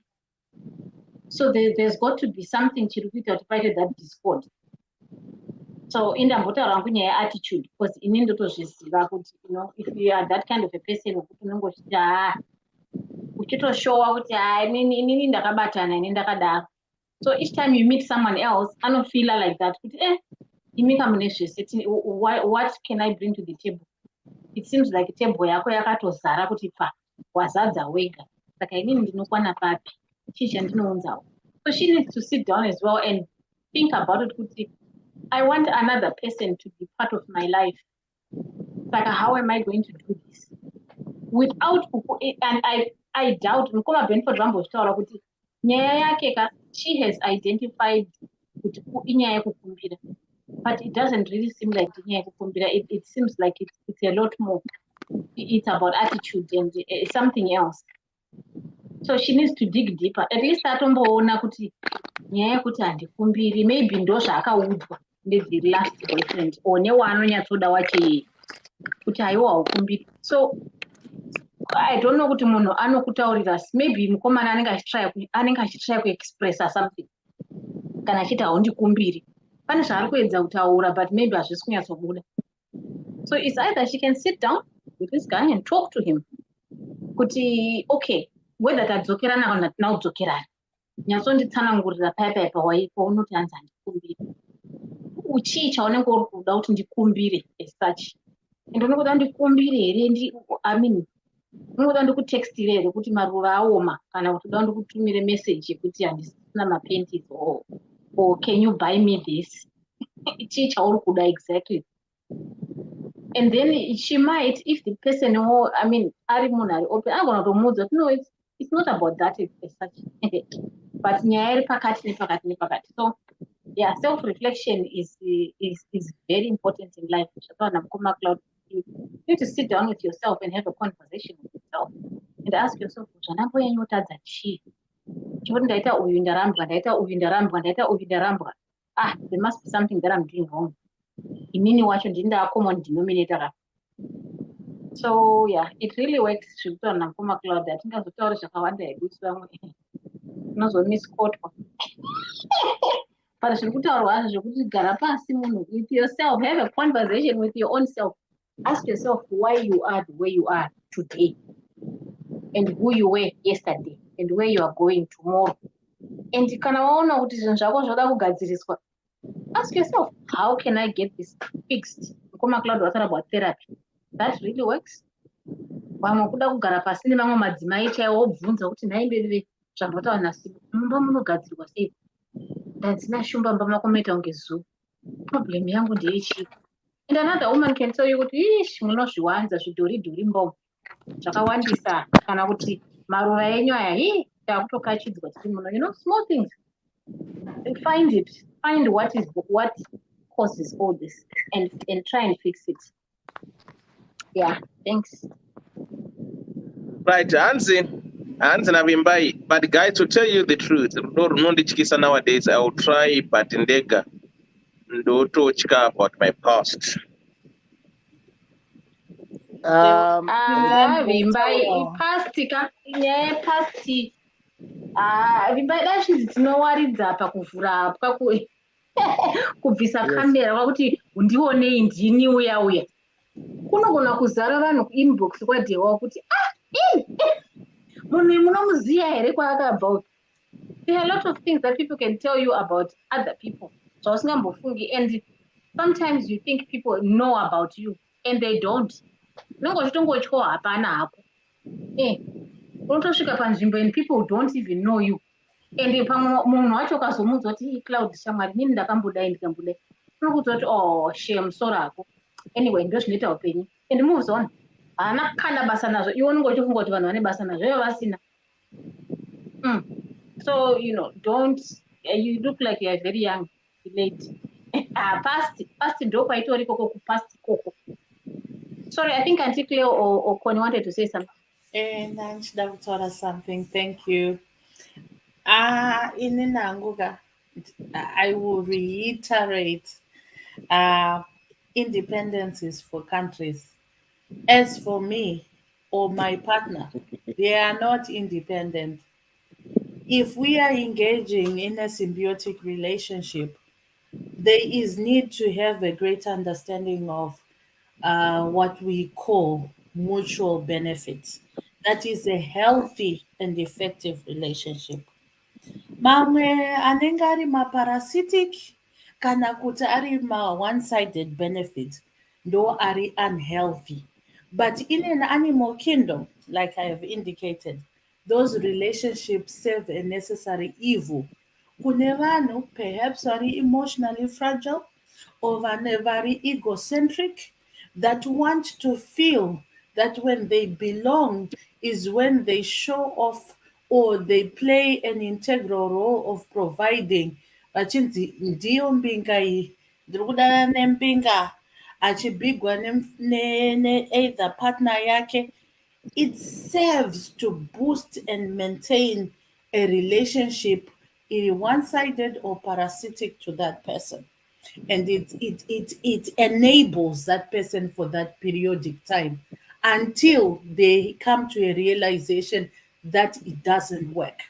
But now we are speaking of a mutually beneficial relationship in an understanding yekuti zvandinoita inini ndoda kuzviitirwawo.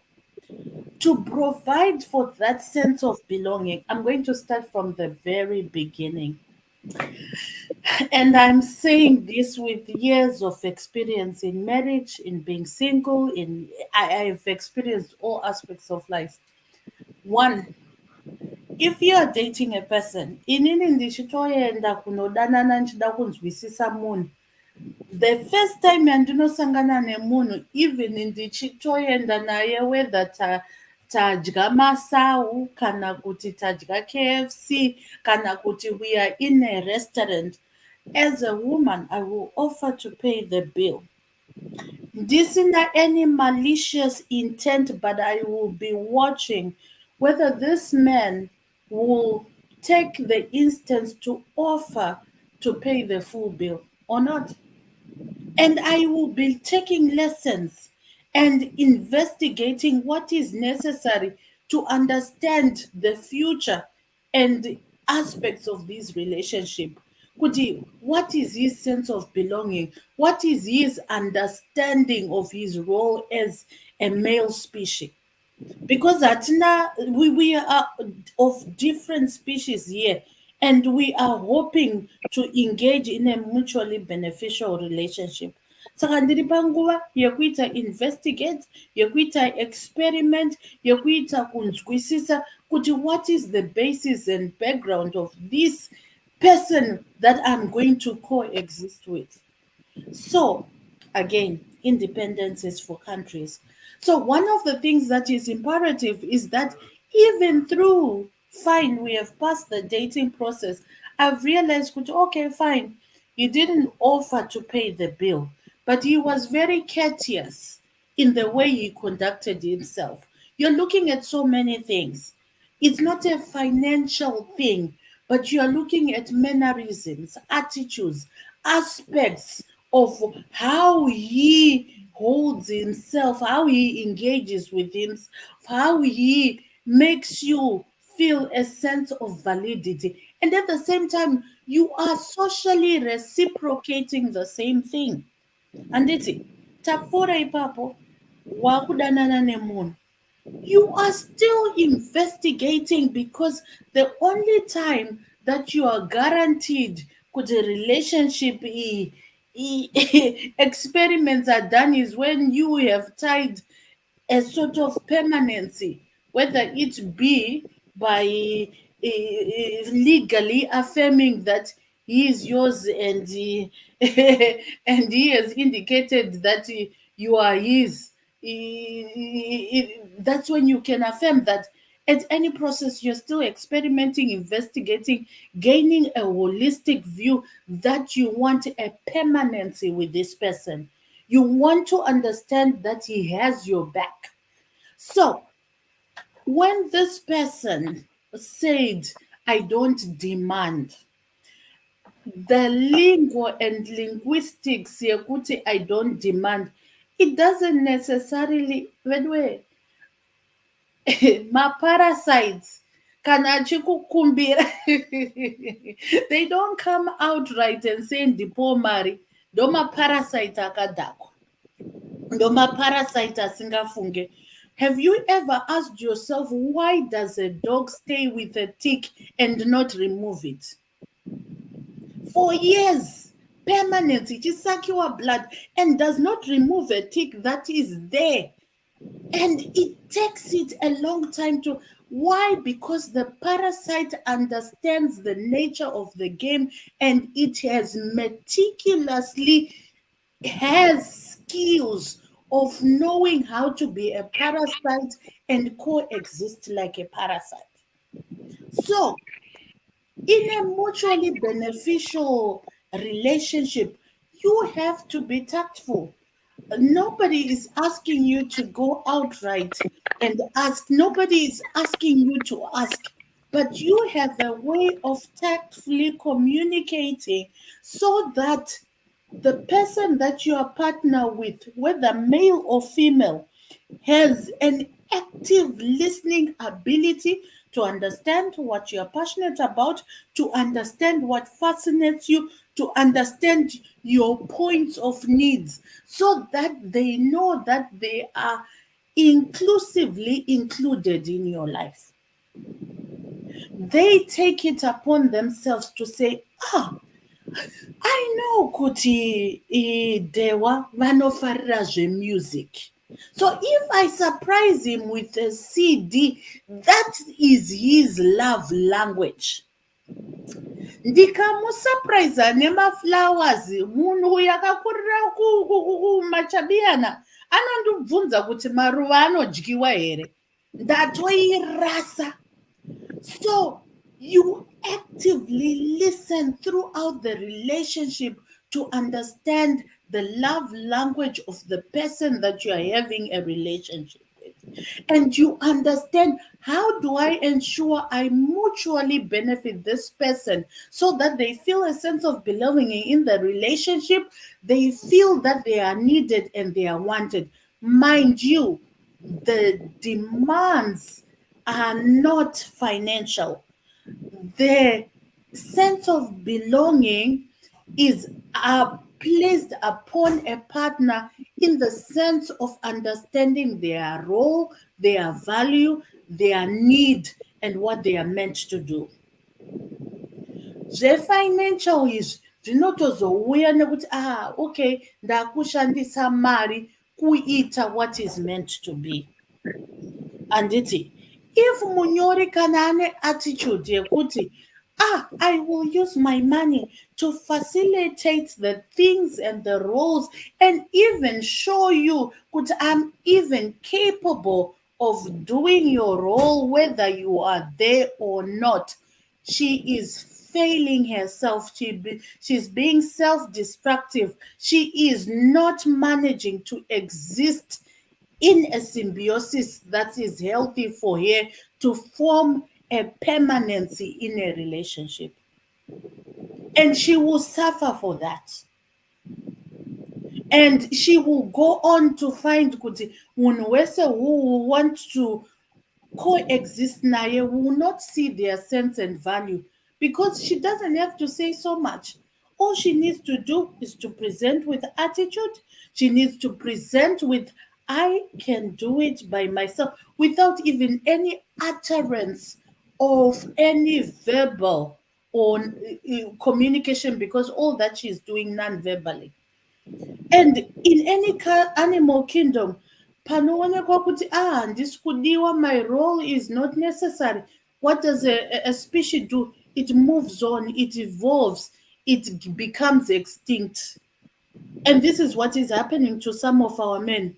What are they turning into? They are turning into some form of a female species because they are not considered as having or being given that sense of belonging. Ndosaka vari kuita the female species that is asking because they are being rendered powerless. Again, I'm not emphasizing on the needed for financial aspects, but anything that does not have a sense of belonging will find itself becoming extinct and not necessary to exist. And then those requiting. So, Munyori, I would advise you check, reflect, and look at your attitude. Look at the way that you socially reciprocate and indicate. You know, it is done even you by so many things, by the sense of smell, by the sense of how you must remember we are species, how you dance in communication, how you dance to attract your counterparts, how you centralize yourself. And that is all important because the male species or any partner will realize their value and want to be attracted to you. Feminism zvekuti I'm there. I can assure you, you are talking to someone who has been there, who has not been there, who is in the process of being there. But you need to understand it's not about classes, it's not about a being of any form of elevation, but it's about understanding the nature of coexistence. And this is what is killing our young boys. This is what is killing our young girls to think kuti they are an element of objectification and kuti vadiwe kana kuti they need to, there is a certain value kana kuti vanofana kupiwa mari yakaita sei. The same thing that is killing our young boys, that sense of understanding, for me to belong I should make so much money, and that's why they will feel inferior when they find a woman and it's a marry. So having that deeper understanding of coexistence, of knowing kuti it is important to communicate in the right way, to realize kuti any species needs a sense of belonging, a sense of being wanted, a sense of inclusion. You cannot run away from that in the animal kingdom. And we will continue. I know the more educated we become, the more we become fools, because we speak a language of knowing, and yet we don't know anything. And I say this in a very humble manner, because we latch on to words that are meaningless, but the reality of life takes us to the very basics and the core fundamentals of existence. Let's look at how animals do it. Ndakupa example yeshumba. Tikati isusa na shumba rice, we will do so much and hunt for the pack. We will never even start eating until the male has eaten. Yapedza kudya, we will let our children eat. And we will be the last to eat. Nobody will question it. Nobody will even say anything, because symbiosis is well understood by the lioness. And it is an equilibrium that is normal. We will never question how the hyenas do it. Kuti nai munomirire kusvikira mhuka yafa. And at the same time, when the male lion stands, it is respected, because that is what the kingdom calls for. It is the nature. Apana panosumka lioness is because I'm the hunter, I am supposed to be the one that is seen. It is knowing the strength in your role and appreciating who you are. I don't need to have a male dominance to realize my dominance as a lioness. I am who I am, and I am as powerful as I should be in my role. Ndombogumira pano Deo. Ana masipanda muri kwere uko, shumbakadzi muri kwere uko. Zvinhu zvacho the powerful. What more do you want? Huh? Shumbari, what is it? But you know what I like about what she said? The very last statement, could you have to be comfortable in knowing who you are and not be intimidated by whatever else is going on? Ibasa ravo ngavasumuke vatonge musha wavo, neni wacho nditongwe futi ndiri ipapo. We are not women empowerment. Do what madzimai anoziya kodzero yababa kunzi baba pose nenyinde iyo. Unozodei? Naimbomakana kuti ndezokutaura here munozodei pakadai shumbaris dzataura. Pane musiyano ngatigareita pabatisisa. Pane musiyano wemukadzi nemudzimai. Okay. Shumbaresi vataura. Saka kana vataura takutaura kuti mudzimai ataura. Mudzimai anovaka. Hapana chimwe chokwadi chinodarika ipapo. I'm very impressed with how she broke it down. Munhu anoziva value yake hauna need yekuda kuzikanwa, because zviri pachena. Ukaona wakuda kugara wakazvitaura, ndo pfungwa hadzina kutogadzirwa. Endai munogadzirwa pfungwa, modzoka maane hunhu tozotanga kutaura nemi. Vana shumba varipa vatokuudza itherapy yemahara iyi. Yemahara, easy going up.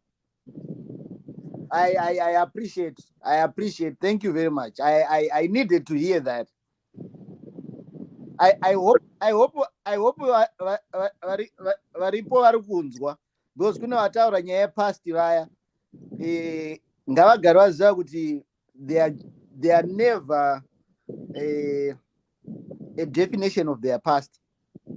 Ndosaka yakatosara kumasure. She will never be able to focus kuenda mberi iye achiramba achingotaura achitarisa kumashure ada kuita mukadzi waLotte. That's true. Saka the past yemunhu tese takatodaizo titoriwo zvisingatotauriki hazvitoiti. Ndosaka ndapa a good example 3 years ago dai wanga wakandiudza kuti ndichazoita zvandava nhasi, I wouldn't have agreed to that because zvazvisati zvatombosvika mupfungwa mangu. But when the time came right, I figured out I had to change the type of person I am. I had to change who I was because now I need to become a desirable person to another person wanchada kuzogarisana naye. Tikatombosanganawo nemhuka dzatakasangana nadzo, wakakwana erewo, wotobvunza unataura neni achiti wakakwana, so you mean to say kuti ndakasiya brain kuAfrica? You know? Saka that's just an example that I'm giving. Unofonera munhu, kungofonera munhu, ndeipi uri kupi? Ndiri munzira kubva basa, alright ndakamumirira pagas station yakati. Munhu osvika, wodira full tank. Full tank haana kukukumbira, ndiwo uri kuita nemwoyo wako. Utanga wasvika panapa nguva iyo, wanga uchiitei? Wanga kupi? Uri kundivharei? Chandakuvhara chii? Tatopedza ipapo. Ukangona ndaisa reverse gear ndaenda kwandawe, hazvichatoiti. Saka from all those you start to appreciate kuti ndiri kurasika papi, ndiri kukanganisa papi, wozvitarisa wega, and you would want to become better because you can only be attracted to somebody who's toxic to you and not see it that way. Because in your mind wakatoperera, hausikuona zvauri kuitirwa ipapo. You think it's normal, but it's just normal. But you can only do that when you appreciate and understand your value. Yanga ichitaurwa naShumbares panapa. I think I think at times we need to maybe to give some of these people the benefit. You could see that point of discovering, knowing themselves, empowering themselves, and move on. But no, my past doesn't define me. So whatever the trauma that they have or had or the experience that they've gone through, if someone, because we are all human beings, our similarities are more or less the same. Yeah. If someone, that new person, does something that is in line or in clinch with their past experience, it triggers them. Yeah, that's true. When it triggers them now, they lash out on you. But look, what have I done? But because they haven't self-discovered themselves, they haven't gone that process of redefining, rewiring themselves, asking them questions like what you've said. If you've seen me 3 years ago, you wouldn't be talking like what I'm saying now, knowing this is the person. But because you programmed and unwind yourself and you do everything and say, you know what, I want to be me.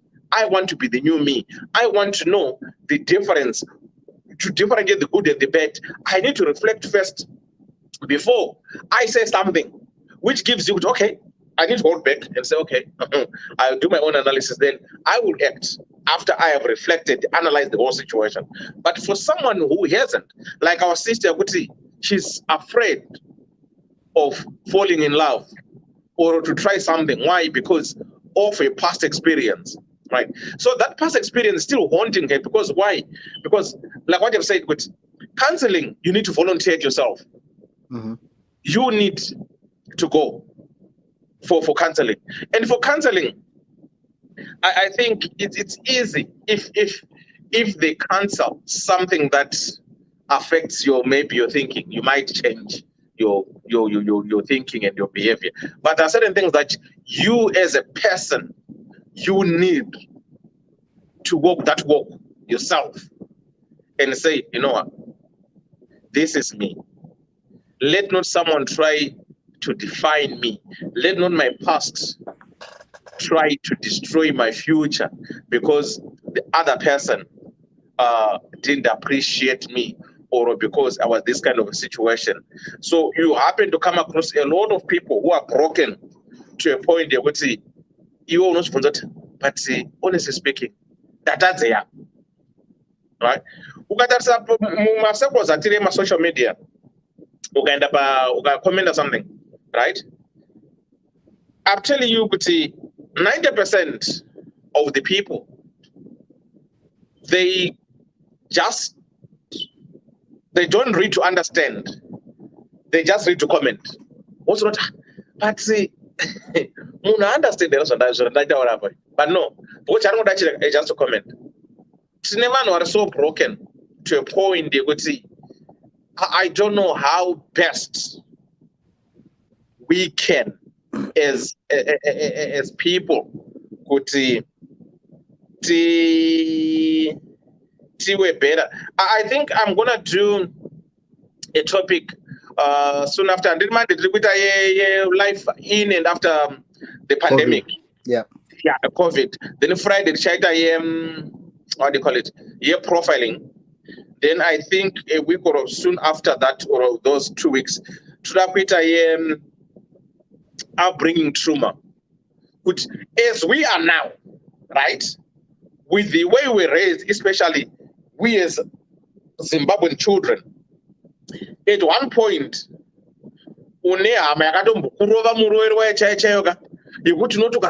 so not but was it discipline or that was abuse? Yeah. Right? This is the way I grew up. And it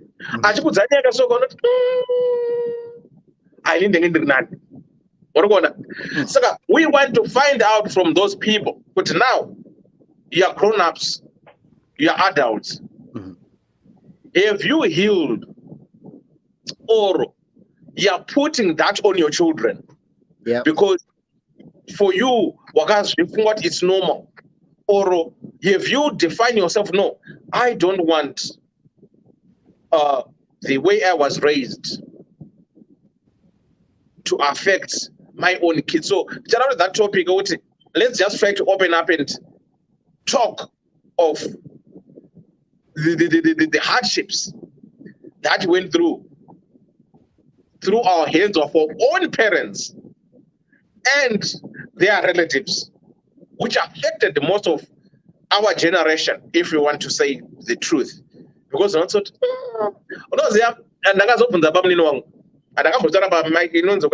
myself, and I grew up in the village. I'm just gonna do it quickly. Na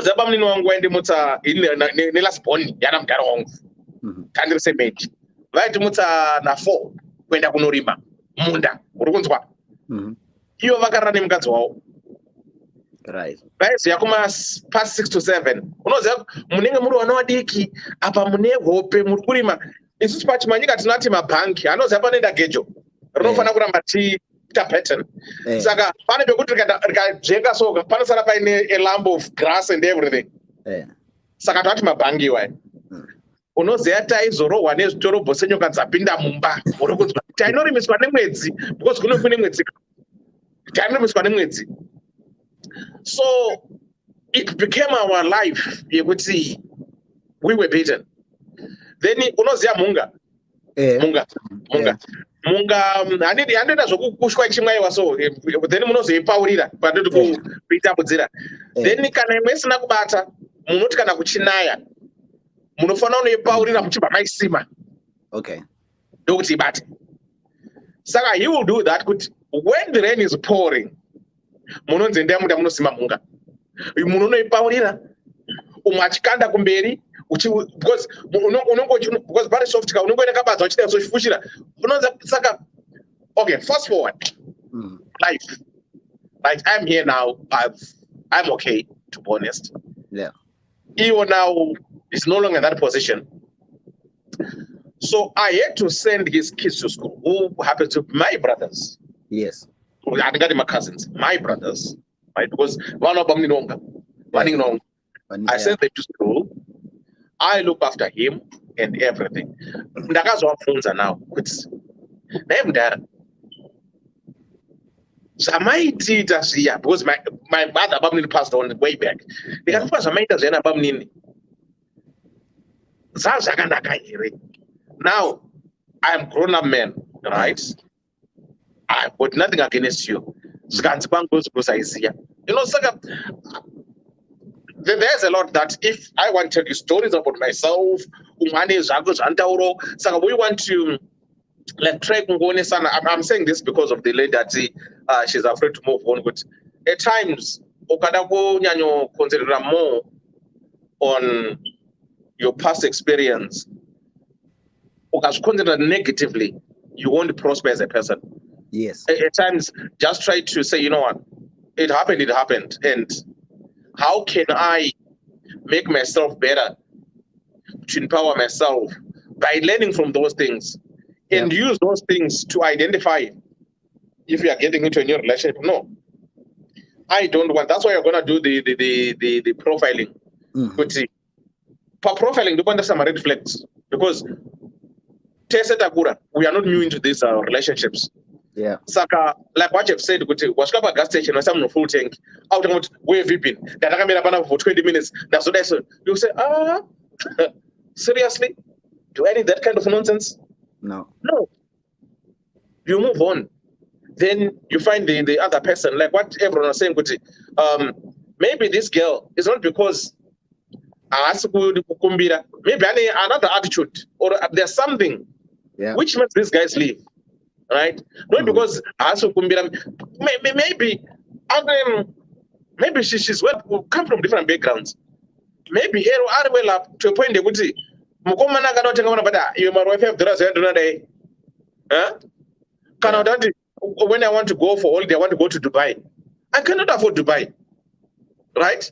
But if I can't go to Dubai, because there are some people who tell you, okay, let me use myself. In Nini, those who know me, all my friends, whoever, even my children, perfume, because I think what the perfume is. Ask them, they know. Even ask my kids. One of that, some perfume because I told you. Not that if you want to buy me a present, if you think of buying a perfume, you can buy me this. I wear them, not a problem. But if you want to buy me a perfume, do not buy me any perfume that you think of. I've got my 5 perfumes that I wear. So I got that other perfume that you know choose up 500 rupees. Then you buy. So maybe this girl, the know that Ashaman and then go KFC or Ronaldo's. No, I want to go to my Thai restaurant. Yes. We put a plate in 70 pounds, 3-course meal. Saka ndinofunduka kutaiwa inini is the thought yekuti ndakwanisa pa McDonald's apa ndopandiri kukwanisa is the thought yekuti tabuda mumba tikwenda McDonald's but that inini ma standards angu aase McDonald's. Saka maybe that's why these guys are saying no, I can't, because at times you caught and hear when someone's speaking to you, this is an indirect speech, but it's directed to me. Kuti inina angu aunoziya nina angu zvekudaiso inina hazvina kundiitira munhu ari kuudza kuti I don't like this. So iwewe as a person unotanga kuzoti okay ndaudzwa apa pachikuru, saka I think this is where this situation this woman is. Why don't blame them, it was the culture, it was then culture then. Most of our generation experienced that, just like Kuro 9 times 9 multiplication table, Kuro 9 times 9 multiplication, which Kuro kusaziva kwe mukadzi wao avaituma kudaro mukomadewa. May be those parents also grew up in the same position. Sophia say, hold on. Rita, I've sent you the topic to your inbox. Charo Chak say, elder kana maita mambinga muninge makange musinga gone kubata ge kana maita mabhangi. Wakomana mukomaka aungaoni iwewe na 4 makuseni na 4 kuseni ya wamutswa uri muhope deep sleep uri kuenda kunobopa pamba hamana elder yes pane munhu ataura kuti hanzi maybe the parents vakanga vasingatoziviwo. My response to that is that to be honest, I think kana kuti ndiri kuda kubvuma kuti maparents akanga asingatoziviwo ichocho ichokwadi. Vana baba nana mai vari pano ngatigonei kunzwisisa kuti tunhu twatakatakura mumusoro medu, mupfungwa dzedu, mumwoyo medu twakabva kudhara. Tumwe twakatoitika tichiri vana vadiki diki chaivo chaivo, tiri vana vadiki diki vacheche chaivo chaivo. Pane tuma issues twakangoitika mukatobuda matraumas atichiri nawo nhasi. I can give you an example. Ndekuti kune mwana kana mumhuri chaimo kune mwana uya wekuti anonzi uyu hakumbiri kana chinhu, haadi kana chinhu, haatauri uyu. Let's use yekuti mwana haatauri. Pavana vangu vese 4 vandinawo, 1 uyu haatauri, uyu akangonyarara.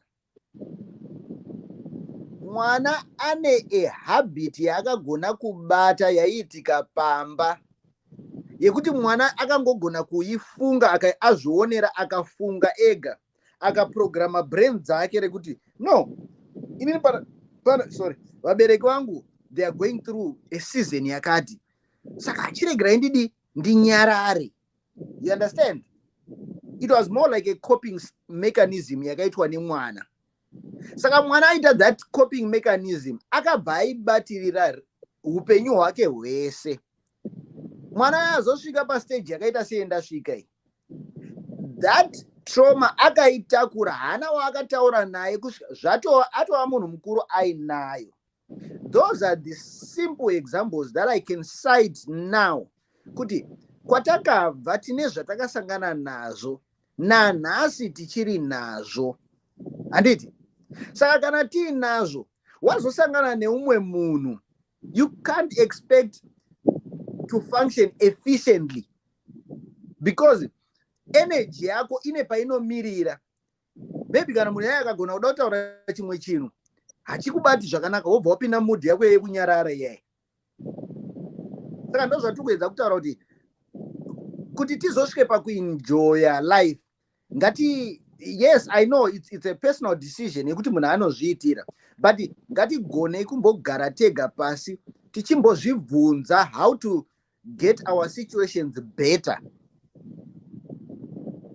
how to improve our situations, because relationship ndeyevanhu 2 handitika. Saka kana iri yevanhu 2, iwewe chitarisawo kuti inini as an individual, how am I contributing kuma relationships angu.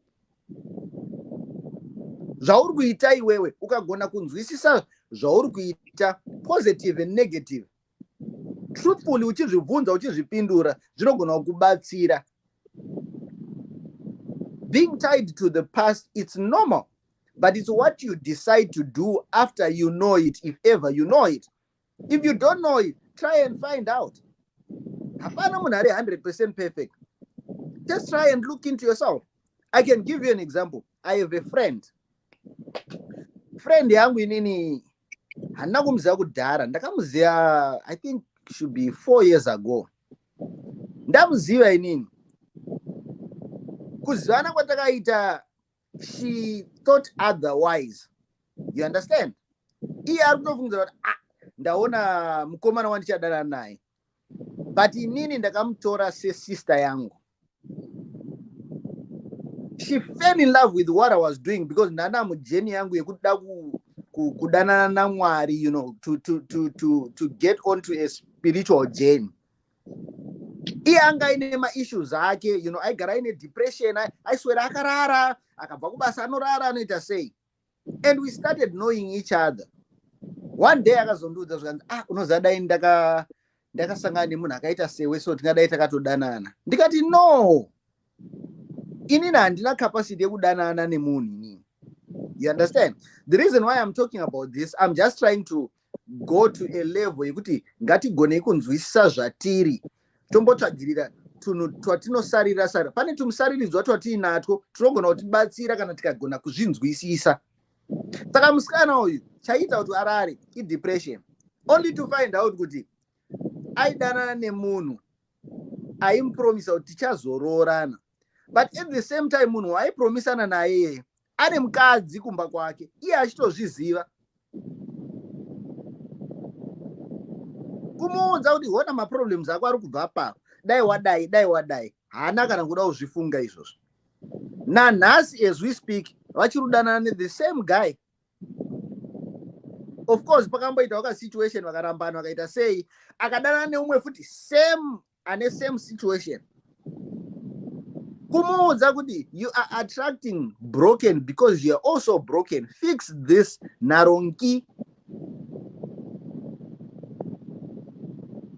Saka I'm just saying, kana tichida kuti tiende kumberi neupenyu, ngatigonei kugadzirisa zviripo so that tinoenda mutoro uri wakareruka. Because tikaenda takaremerwa ka hakuna chichanofamba, todzoka futi mangwana taakublema, ndosangana nevanhu vakadai. Ameno kana tiri kunzwisana ipapo. But I think it's worth putting our time into fixing us. The past will always be there. Takatokurowa tichitorohona nababa chirese, woti waita ukarohwa so ha mudharo uyu nhasi kundirowa kwaita uyu. Chii? Mudharo atobvawo kwaabvawo hameno zvaitika ikoko. But should we carry it? No. Vamwe vakatofa kudhara. But we are still holding on to those traumas. Hauchakunzwisisa nevana vako because wakabvawo kwawakabva, wakatakurawo zvakuaffecta vana vako zvichaaffecta dzidza rese. I think we just have to, we can only be responsible for us. We can't be responsible for anything else. That's just my input. I hear you. Ana sekuru Benford.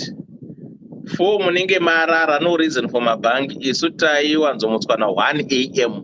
Mombe dzaifanira kusunungurwa by 5:30 AM.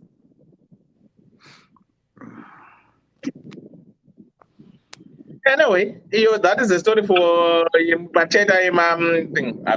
The way we raised up and everything. So I don't know, guys. Do you want to say something about to help this lady? My sisters are. Say my last word. Okay. Personally, I don't see a problem being a problem because I'm also like the same person who say I don't ask for anything from anyone. And it also goes back to how I grew up. I last born for so many years. I will use the word shandiswa because it wasn't me kuchifungira ndega ndaitumwa nema brothers angu and sister kuti enokumbira chakati, right? Because I think no, even up to now ndinonyara, not kuti andikumbira but ndinonyara kuti kumbira kwacho. So there was a time I remember zvakandirwadza for years and years up until I had to heal from it. Ndakati ndiri ku andanajaira zvokungoti ndotumwa kana ndichikumbira zvinhu ka.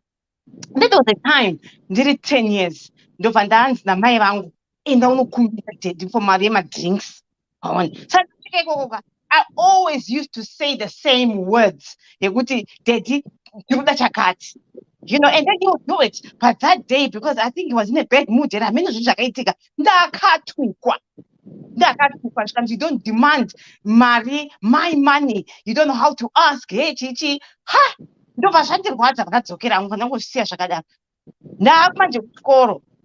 time I wrote a letter because Nakuti Dinonyara Kumbira.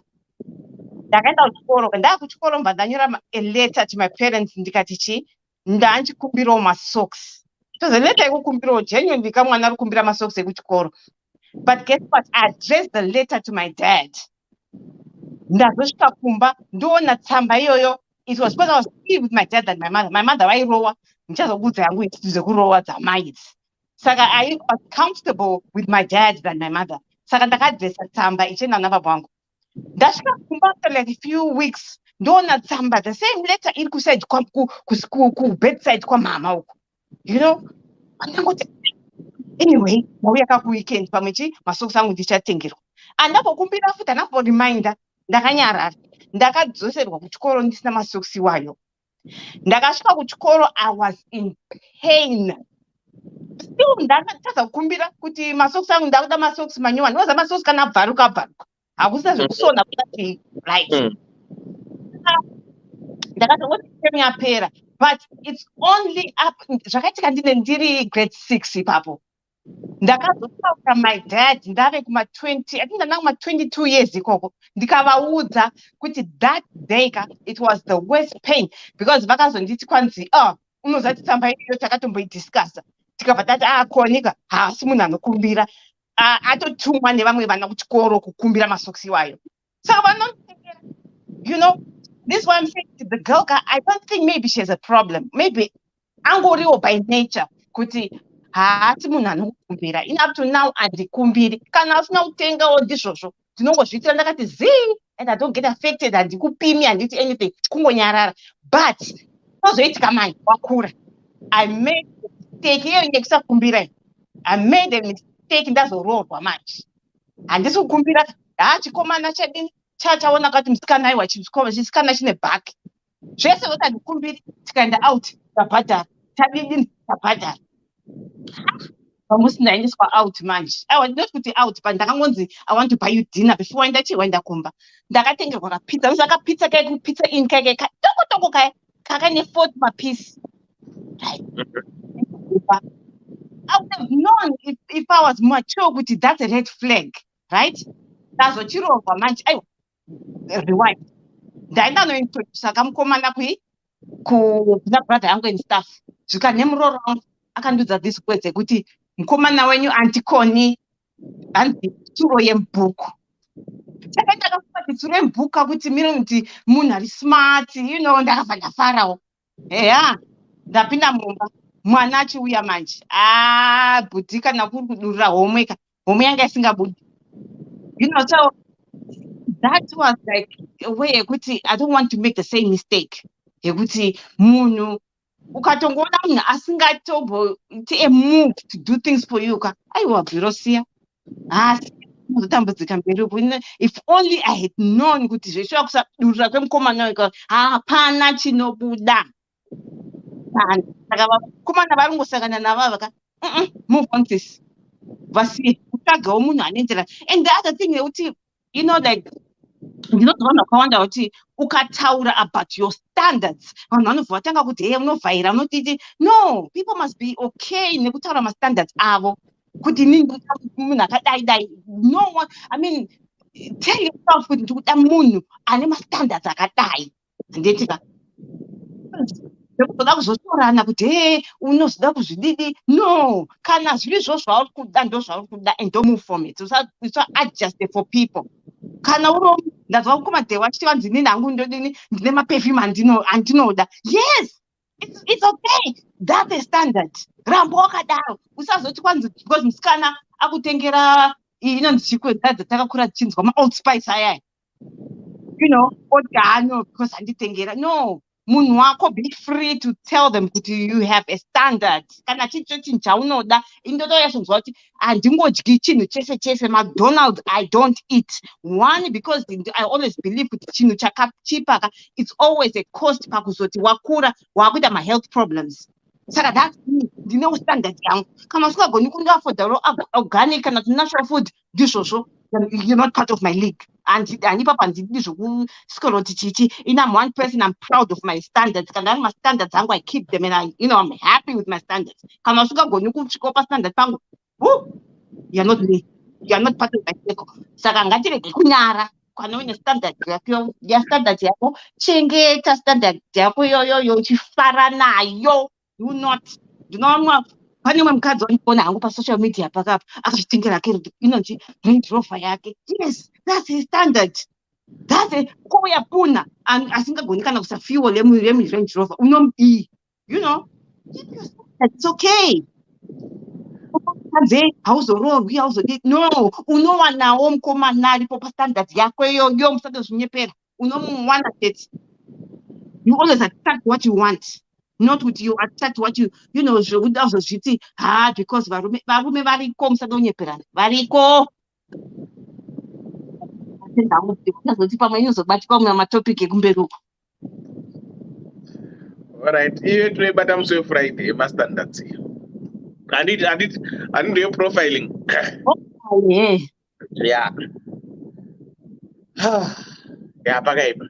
I won't go not throw away position. I'm the cheapest person. I'm the cheapest. The standard young. This is why I always say I'm always proud of affording life young. It's okay. How wow. I'm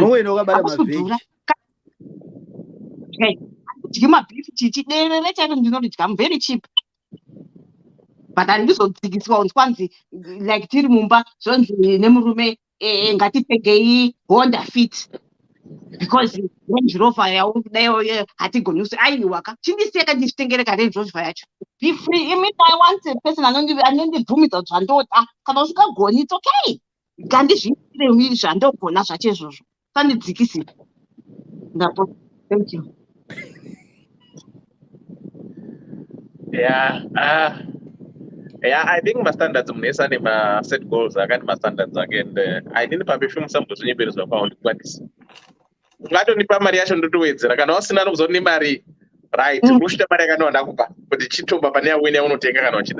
That's what I do. Anyway, let's wrap it up. Those who want to speak, then you wrap it up. Then Monday, we're gonna meet this open to everyone like always. We're gonna talk about life in during and after the pandemic. How did you cope? What experience? What have you learned? The good, the bad. So we just need to share our experiences from 2020 to where we are today. Are you going to do things differently? If you're going to do things different, what are you going to do? What are your personal experiences? What do you want to tell people? So those who want to call, will give you 5 minutes to elaborate yourself, say what you want to say. If you think something can be done differently, can we name our views, tips? We just want to hear. It doesn't matter because that would take another different process. Pandemic. One way they benefited out of it, one way they lost their loved ones, one way they are still suffering from depression, trauma of pandemic. So we just want to vent, to speak about it, just to know what happened and what's going on now as people. So we will do that on Monday. So Monday, please, guys, comment section. We'll delegate people to read comments. We say comment but we just read them. Those who want to call in, you speak your 5 minutes. We pass on the Dutch to the next person. Then on Friday, we'll do the profiling, what Kono was saying. But if I want to buy my Range Rover, let me buy my Range Rover. So we just want to find out when you do the profiling, with what do you do when you're going on a date? What are the basics? Are there basics? Is there formula on dating? How do you date? What are your expectations on the dating? Because America, I think both America, they put their own set rules, they put their own standards of dating. It's also our own ways of how we date and so forth and so forth. So Friday, it will be like a profiling. So we will learn, we will talk, we will hear. In any dating, I'm going to chat good.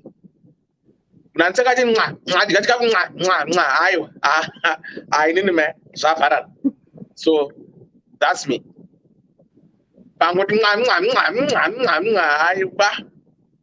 Choka. I got him right. No, I don't know when I'm mino. My way. I don't know when I'm mino. I was so funny. Apedza kunong'ona opukutira maoko ozoda kukwazisa. Hey, kuda kupa hagi sure. Kona mwe murume ainon'ona chinononga achibva achitarisa kudai ndofanira ridziwa ranon'onwa oritarisa kudai obva aflika so panze pewindo onon'ona futi achiritarisa so unobva ubhasha kudaini you know profiling paya kuti know people that you can ini hangu munhu okay chaitaura profile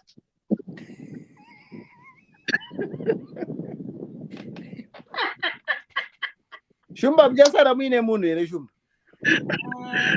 zvinoitwa putopu vanhu zvakawandisa ngomana uri bhizi Shumba balist yenyu panosara munhu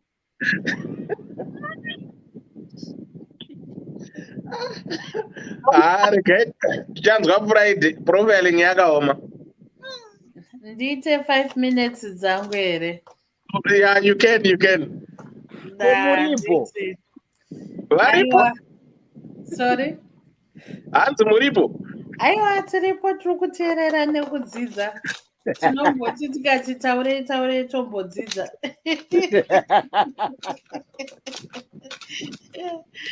Yeah. Inini hangu my last advice kumunyori and as we talk and learn from each other is that if you forget anything else about relationships, just know that independence is for countries, not for anyone who endeavors to be in a relationship. If the biggest lie any country has told a citizen is that you are independent, because the truth of the matter is that you are not. If you want to stay in a relationship and make it work, you need to understand you are first answerable to yourself and you are answerable to your partner. You cannot escape it, you cannot run away from it. And imperatively so, any person who is in a relationship, I reiterate for the last time, they need to have a sense of understanding their role, why they are in a relationship. Saka manje, imi mukauya nenyaya yenyu yokuti I don't demand, because you are not tactful in the way that you talk, in the way that you engage with your partner. As sure, you can go independent and out of a relationship, and it will never work for you. And unotsvaga munyamaro shambwa chivanhu kuroyiwa pasina, and yet uri muroyi wako, because you are not tactful, you don't understand the nature of the jungle, you don't understand kuti independence was the biggest lie that you were ever sold.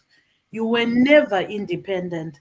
And more so, if you want to be in a relationship, you have lost your independence because it is a coexistence.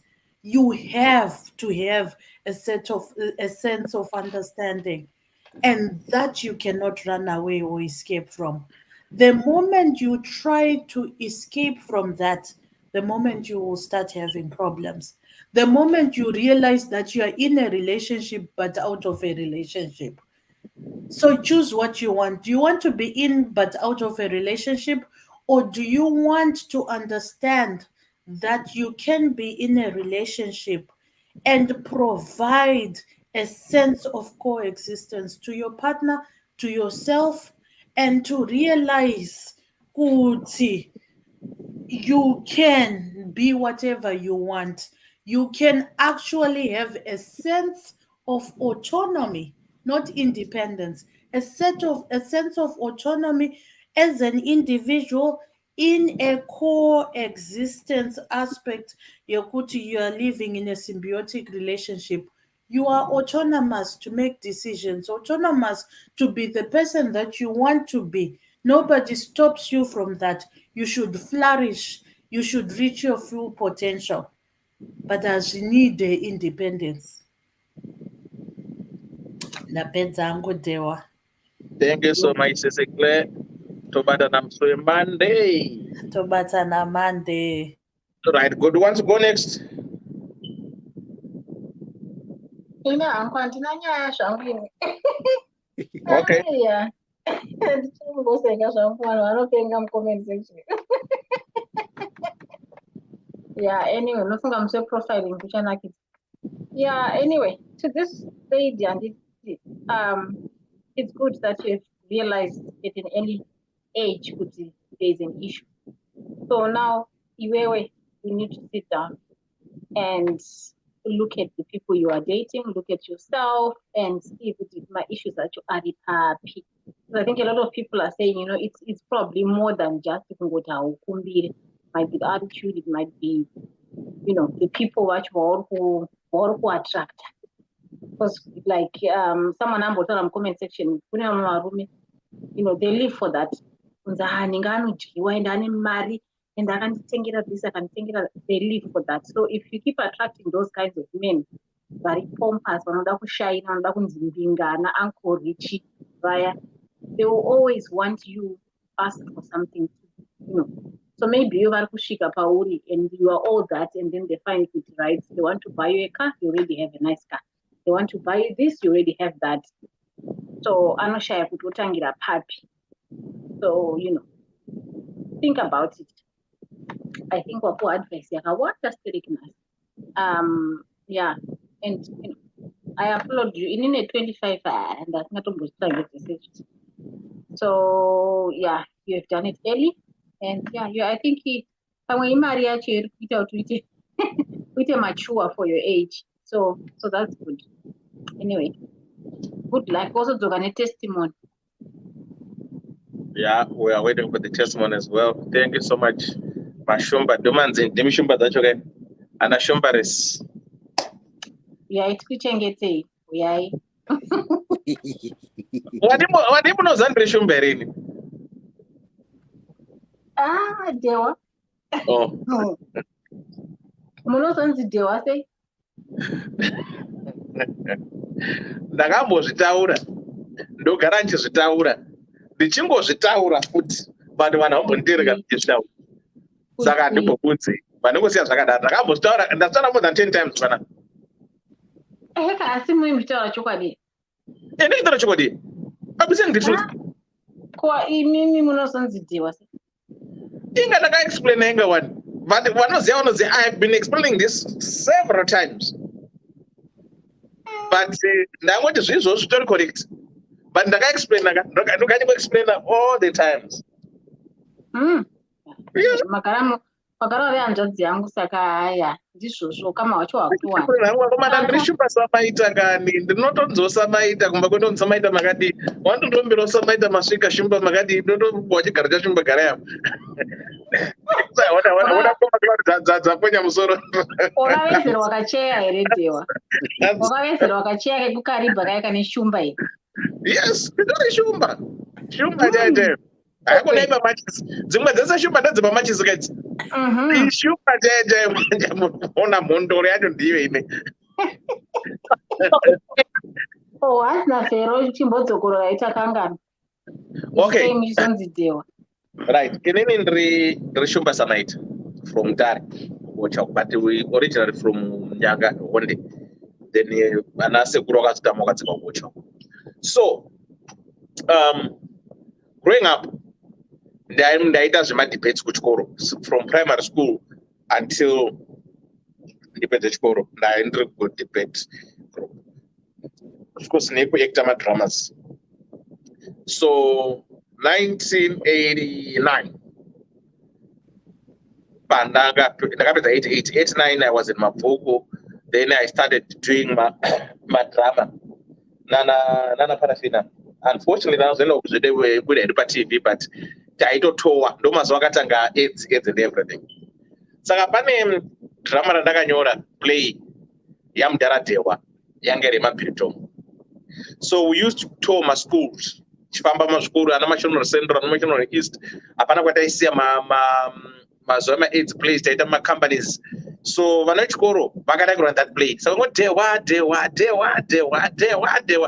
saka from there that name 89 90 91 92 patatanga kuenda South Africa ndakutengesa izvi mabengals then I had kakilo shop kangu kumusgrave area kudurban kainzi the arts and craft. Then ndandori DJ foot that day was carried on. The year 2002 started playing music. They were up to today.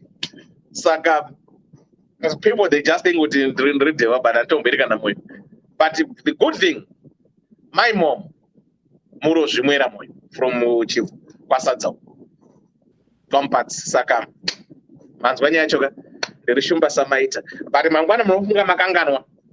Mune muchikondi dewa saka ndongodaira futi saka ndokochimhanya takadaro aiwa tazvizwa shumba samaita tazvizwa mababataka tisu anhu acho ebocha ndiswi isusu ndini shumba yacho handi shumba yababa chesiba muri kuona ndiyo yakatarwa nandikle yemakushe yeusheshe ukeshe brown ndisu manje isusu shumba dzacho mondoro aiwa tazviona muri mhondoro mazinzwa ka zvazvikwa good. Right, who wants to go next? Msazondibvunze futhi but waita zvenyu muchita nditoribo correct. Where's this one now? I'm becoming popular, you know. Mama message usiku. I'm becoming popular. Ngoma Claude, you want to talk? Ndiana nautaura ndi vanangu chipedzi. Inda bonus. Abo. That's good. Right. So, good people, thanks for tuning in. We'll meet again on Monday. Monday, we'll be talking about life in and after the pandemic. So, feel free to call in, share your experience, and everything else. For the young lady, in conclusion, I will say you need to revisit or reflect on yourself and evaluate, is it that the way maybe you talk to these guys, maybe they feel like maybe you're trying to do a show off? Do you appreciate the little things that they try to do without doing my comparisons?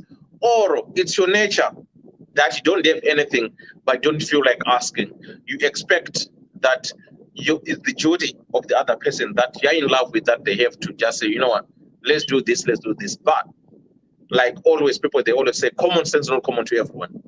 So maybe you're dating guys whom you expect them to use their sixth sense, but they are not using their sixth sense, which now, because of their past experience, whereby they're constantly being reminded by the girlfriends which they used to date, and they feel that every woman is entitled to be like the other woman. No, it's not like that. People are different.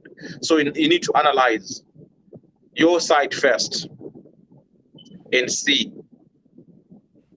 is it your fault or you are just happening to come across those boys who doesn't use their sixth sense? But in all fairness and in all honesty, I will say,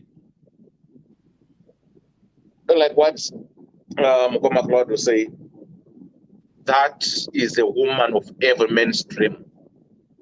To find a woman who is level-headed, to find a woman who understands, to find a woman who doesn't nag, to find a woman who is independent, who knows what they want, who doesn't have verbal diarrhea. Because the one thing that puts off men, if a woman has got verbal diarrhea, no men want to stand a woman who go, no. For myself, no, I don't like that. I need a woman who is reserved. When they talk, I listen because I know they are talking. But if a woman is like Ngosha Kachi, it's like a broken record. So I'm sorry. Mati? That's it. Ngati amusikutaura inini here munhu anotaura ngati ane thing. Aiwa hanhu. No. I will not tell you. No. Iwewe. Right. Let me bonus with you, Connie. You Connie go. Yes. Iwewe and the Eleanor Mambokadzi andite. Magafanana. You talk straight to the point, which intimidates most men. Yeah. Because most men, they don't want women who are upfront, who come to your face and tell you, you know what, I'm not budging off. No, this is what I want. I want it to be done this way. Most men, they don't like that confrontation from a woman. We always try to call the shots. We always try to say, I'm the head, listen to me. But you and Eleno, you tell, Mukuru wangu, atisipita izozo. Saka, for most,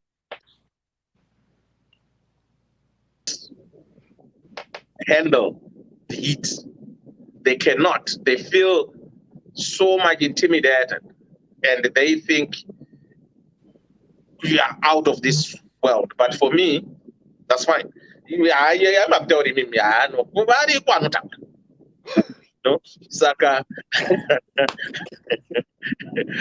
That's what most men don't want. That's why you always see, most men, they only agree to everything what the woman says.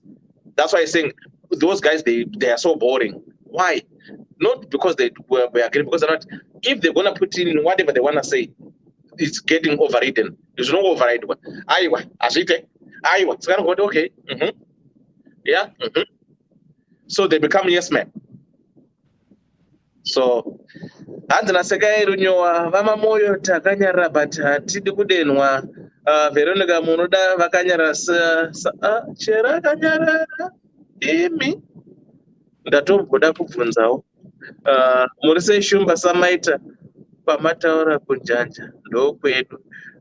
Okay, but the Ambis, the Samita and Shumba, Zuno Dizana say, and if you Chakutumira Ligiach, Munongo Googlati. Shumba Samaita, Zova Zagubudisra is Une Shumba Samaita, Queta Samaita Mbizia Mutara, in Indri Shumba Samaita, this is Sagamango Google, Zova Zakura is China Zagadar, Segarinho, Uribanja Jababio, right? Segarinho and Rosiam Janja, yes, if I'm coming from Kwazairimo, near Wizaroti. Yekuya mutundurundu garabaza irimwe mutekedza sadza mpatsi kwenda dakadai kunobuda kwagaza uko. I will tell you all that. Tikayane kuchivu kunharada ramombe kwese kuya kwanzuma kwese saka yondozotere papi chapo kunjanja ndokudza kuti zvinofamba sei kwenda kwashumba kwese. That's where mayongo ndokwasadza kwampatsi. Saka I've been there kwana sekuru and everything. Saka guys, good night. We'll meet again on Monday. Good night. Sangana Monday. As usa Shumbaris. Oh, Glenda, we are the Shumbaris. Glenda, Shumba zacho zakawandis. Masbanda impossible. Oh, mama ropa zaidi mwe. Ava. Mama ropa zaidi mwe. Ayi baba zairi mwe ovo yaba mutekedza wakwenda pachikoro chemamhepo kuenda mission basa rimwe ndopamba ina dewaka shop ya dewa munezi aranti kutana zvoka zairi chinyarara makunditisa PTSD postpartum depression maikura chawas pane kabhazi kachawasarira kanamba 4 kaifuma makuseni vokagaza kakanyawanziphenduka kuenda tinodzoka chete kana mai bharodhi munotokaziya chete kakabhiriji paya handichadi hangu kabhiriji kapasa vako munokaziya orari bo right ndinozati rimwe raenda nekwagarabha robuda negwedza rimwe raenda nekumutundurundu kune rodhi yemapurazi epakati iyo robuda rikuseri kwehwedza kuwatlafu nekanarotad rodhi kayakadaisoka munoza kanarotad rodhi kayakadaisoka yaka muchienda kunhamo so yawanyatsozva kuti ndakaroriwa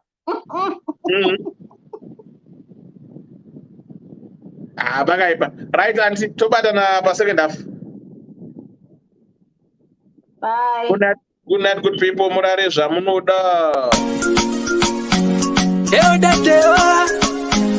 Ddc Skool of Thoughts. Yeah.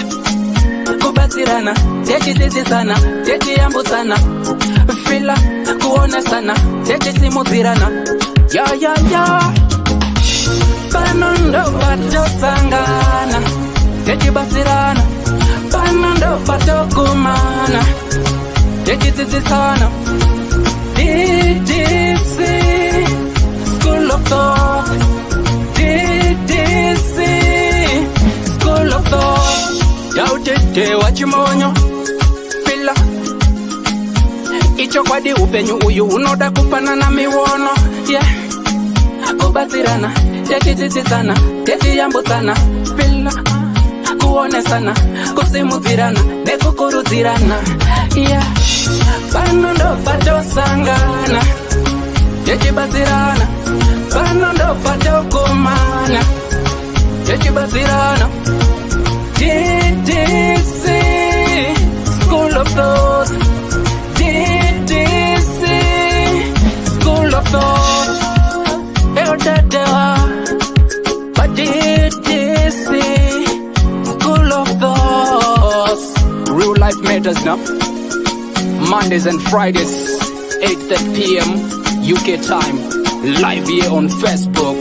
Ddc Skool of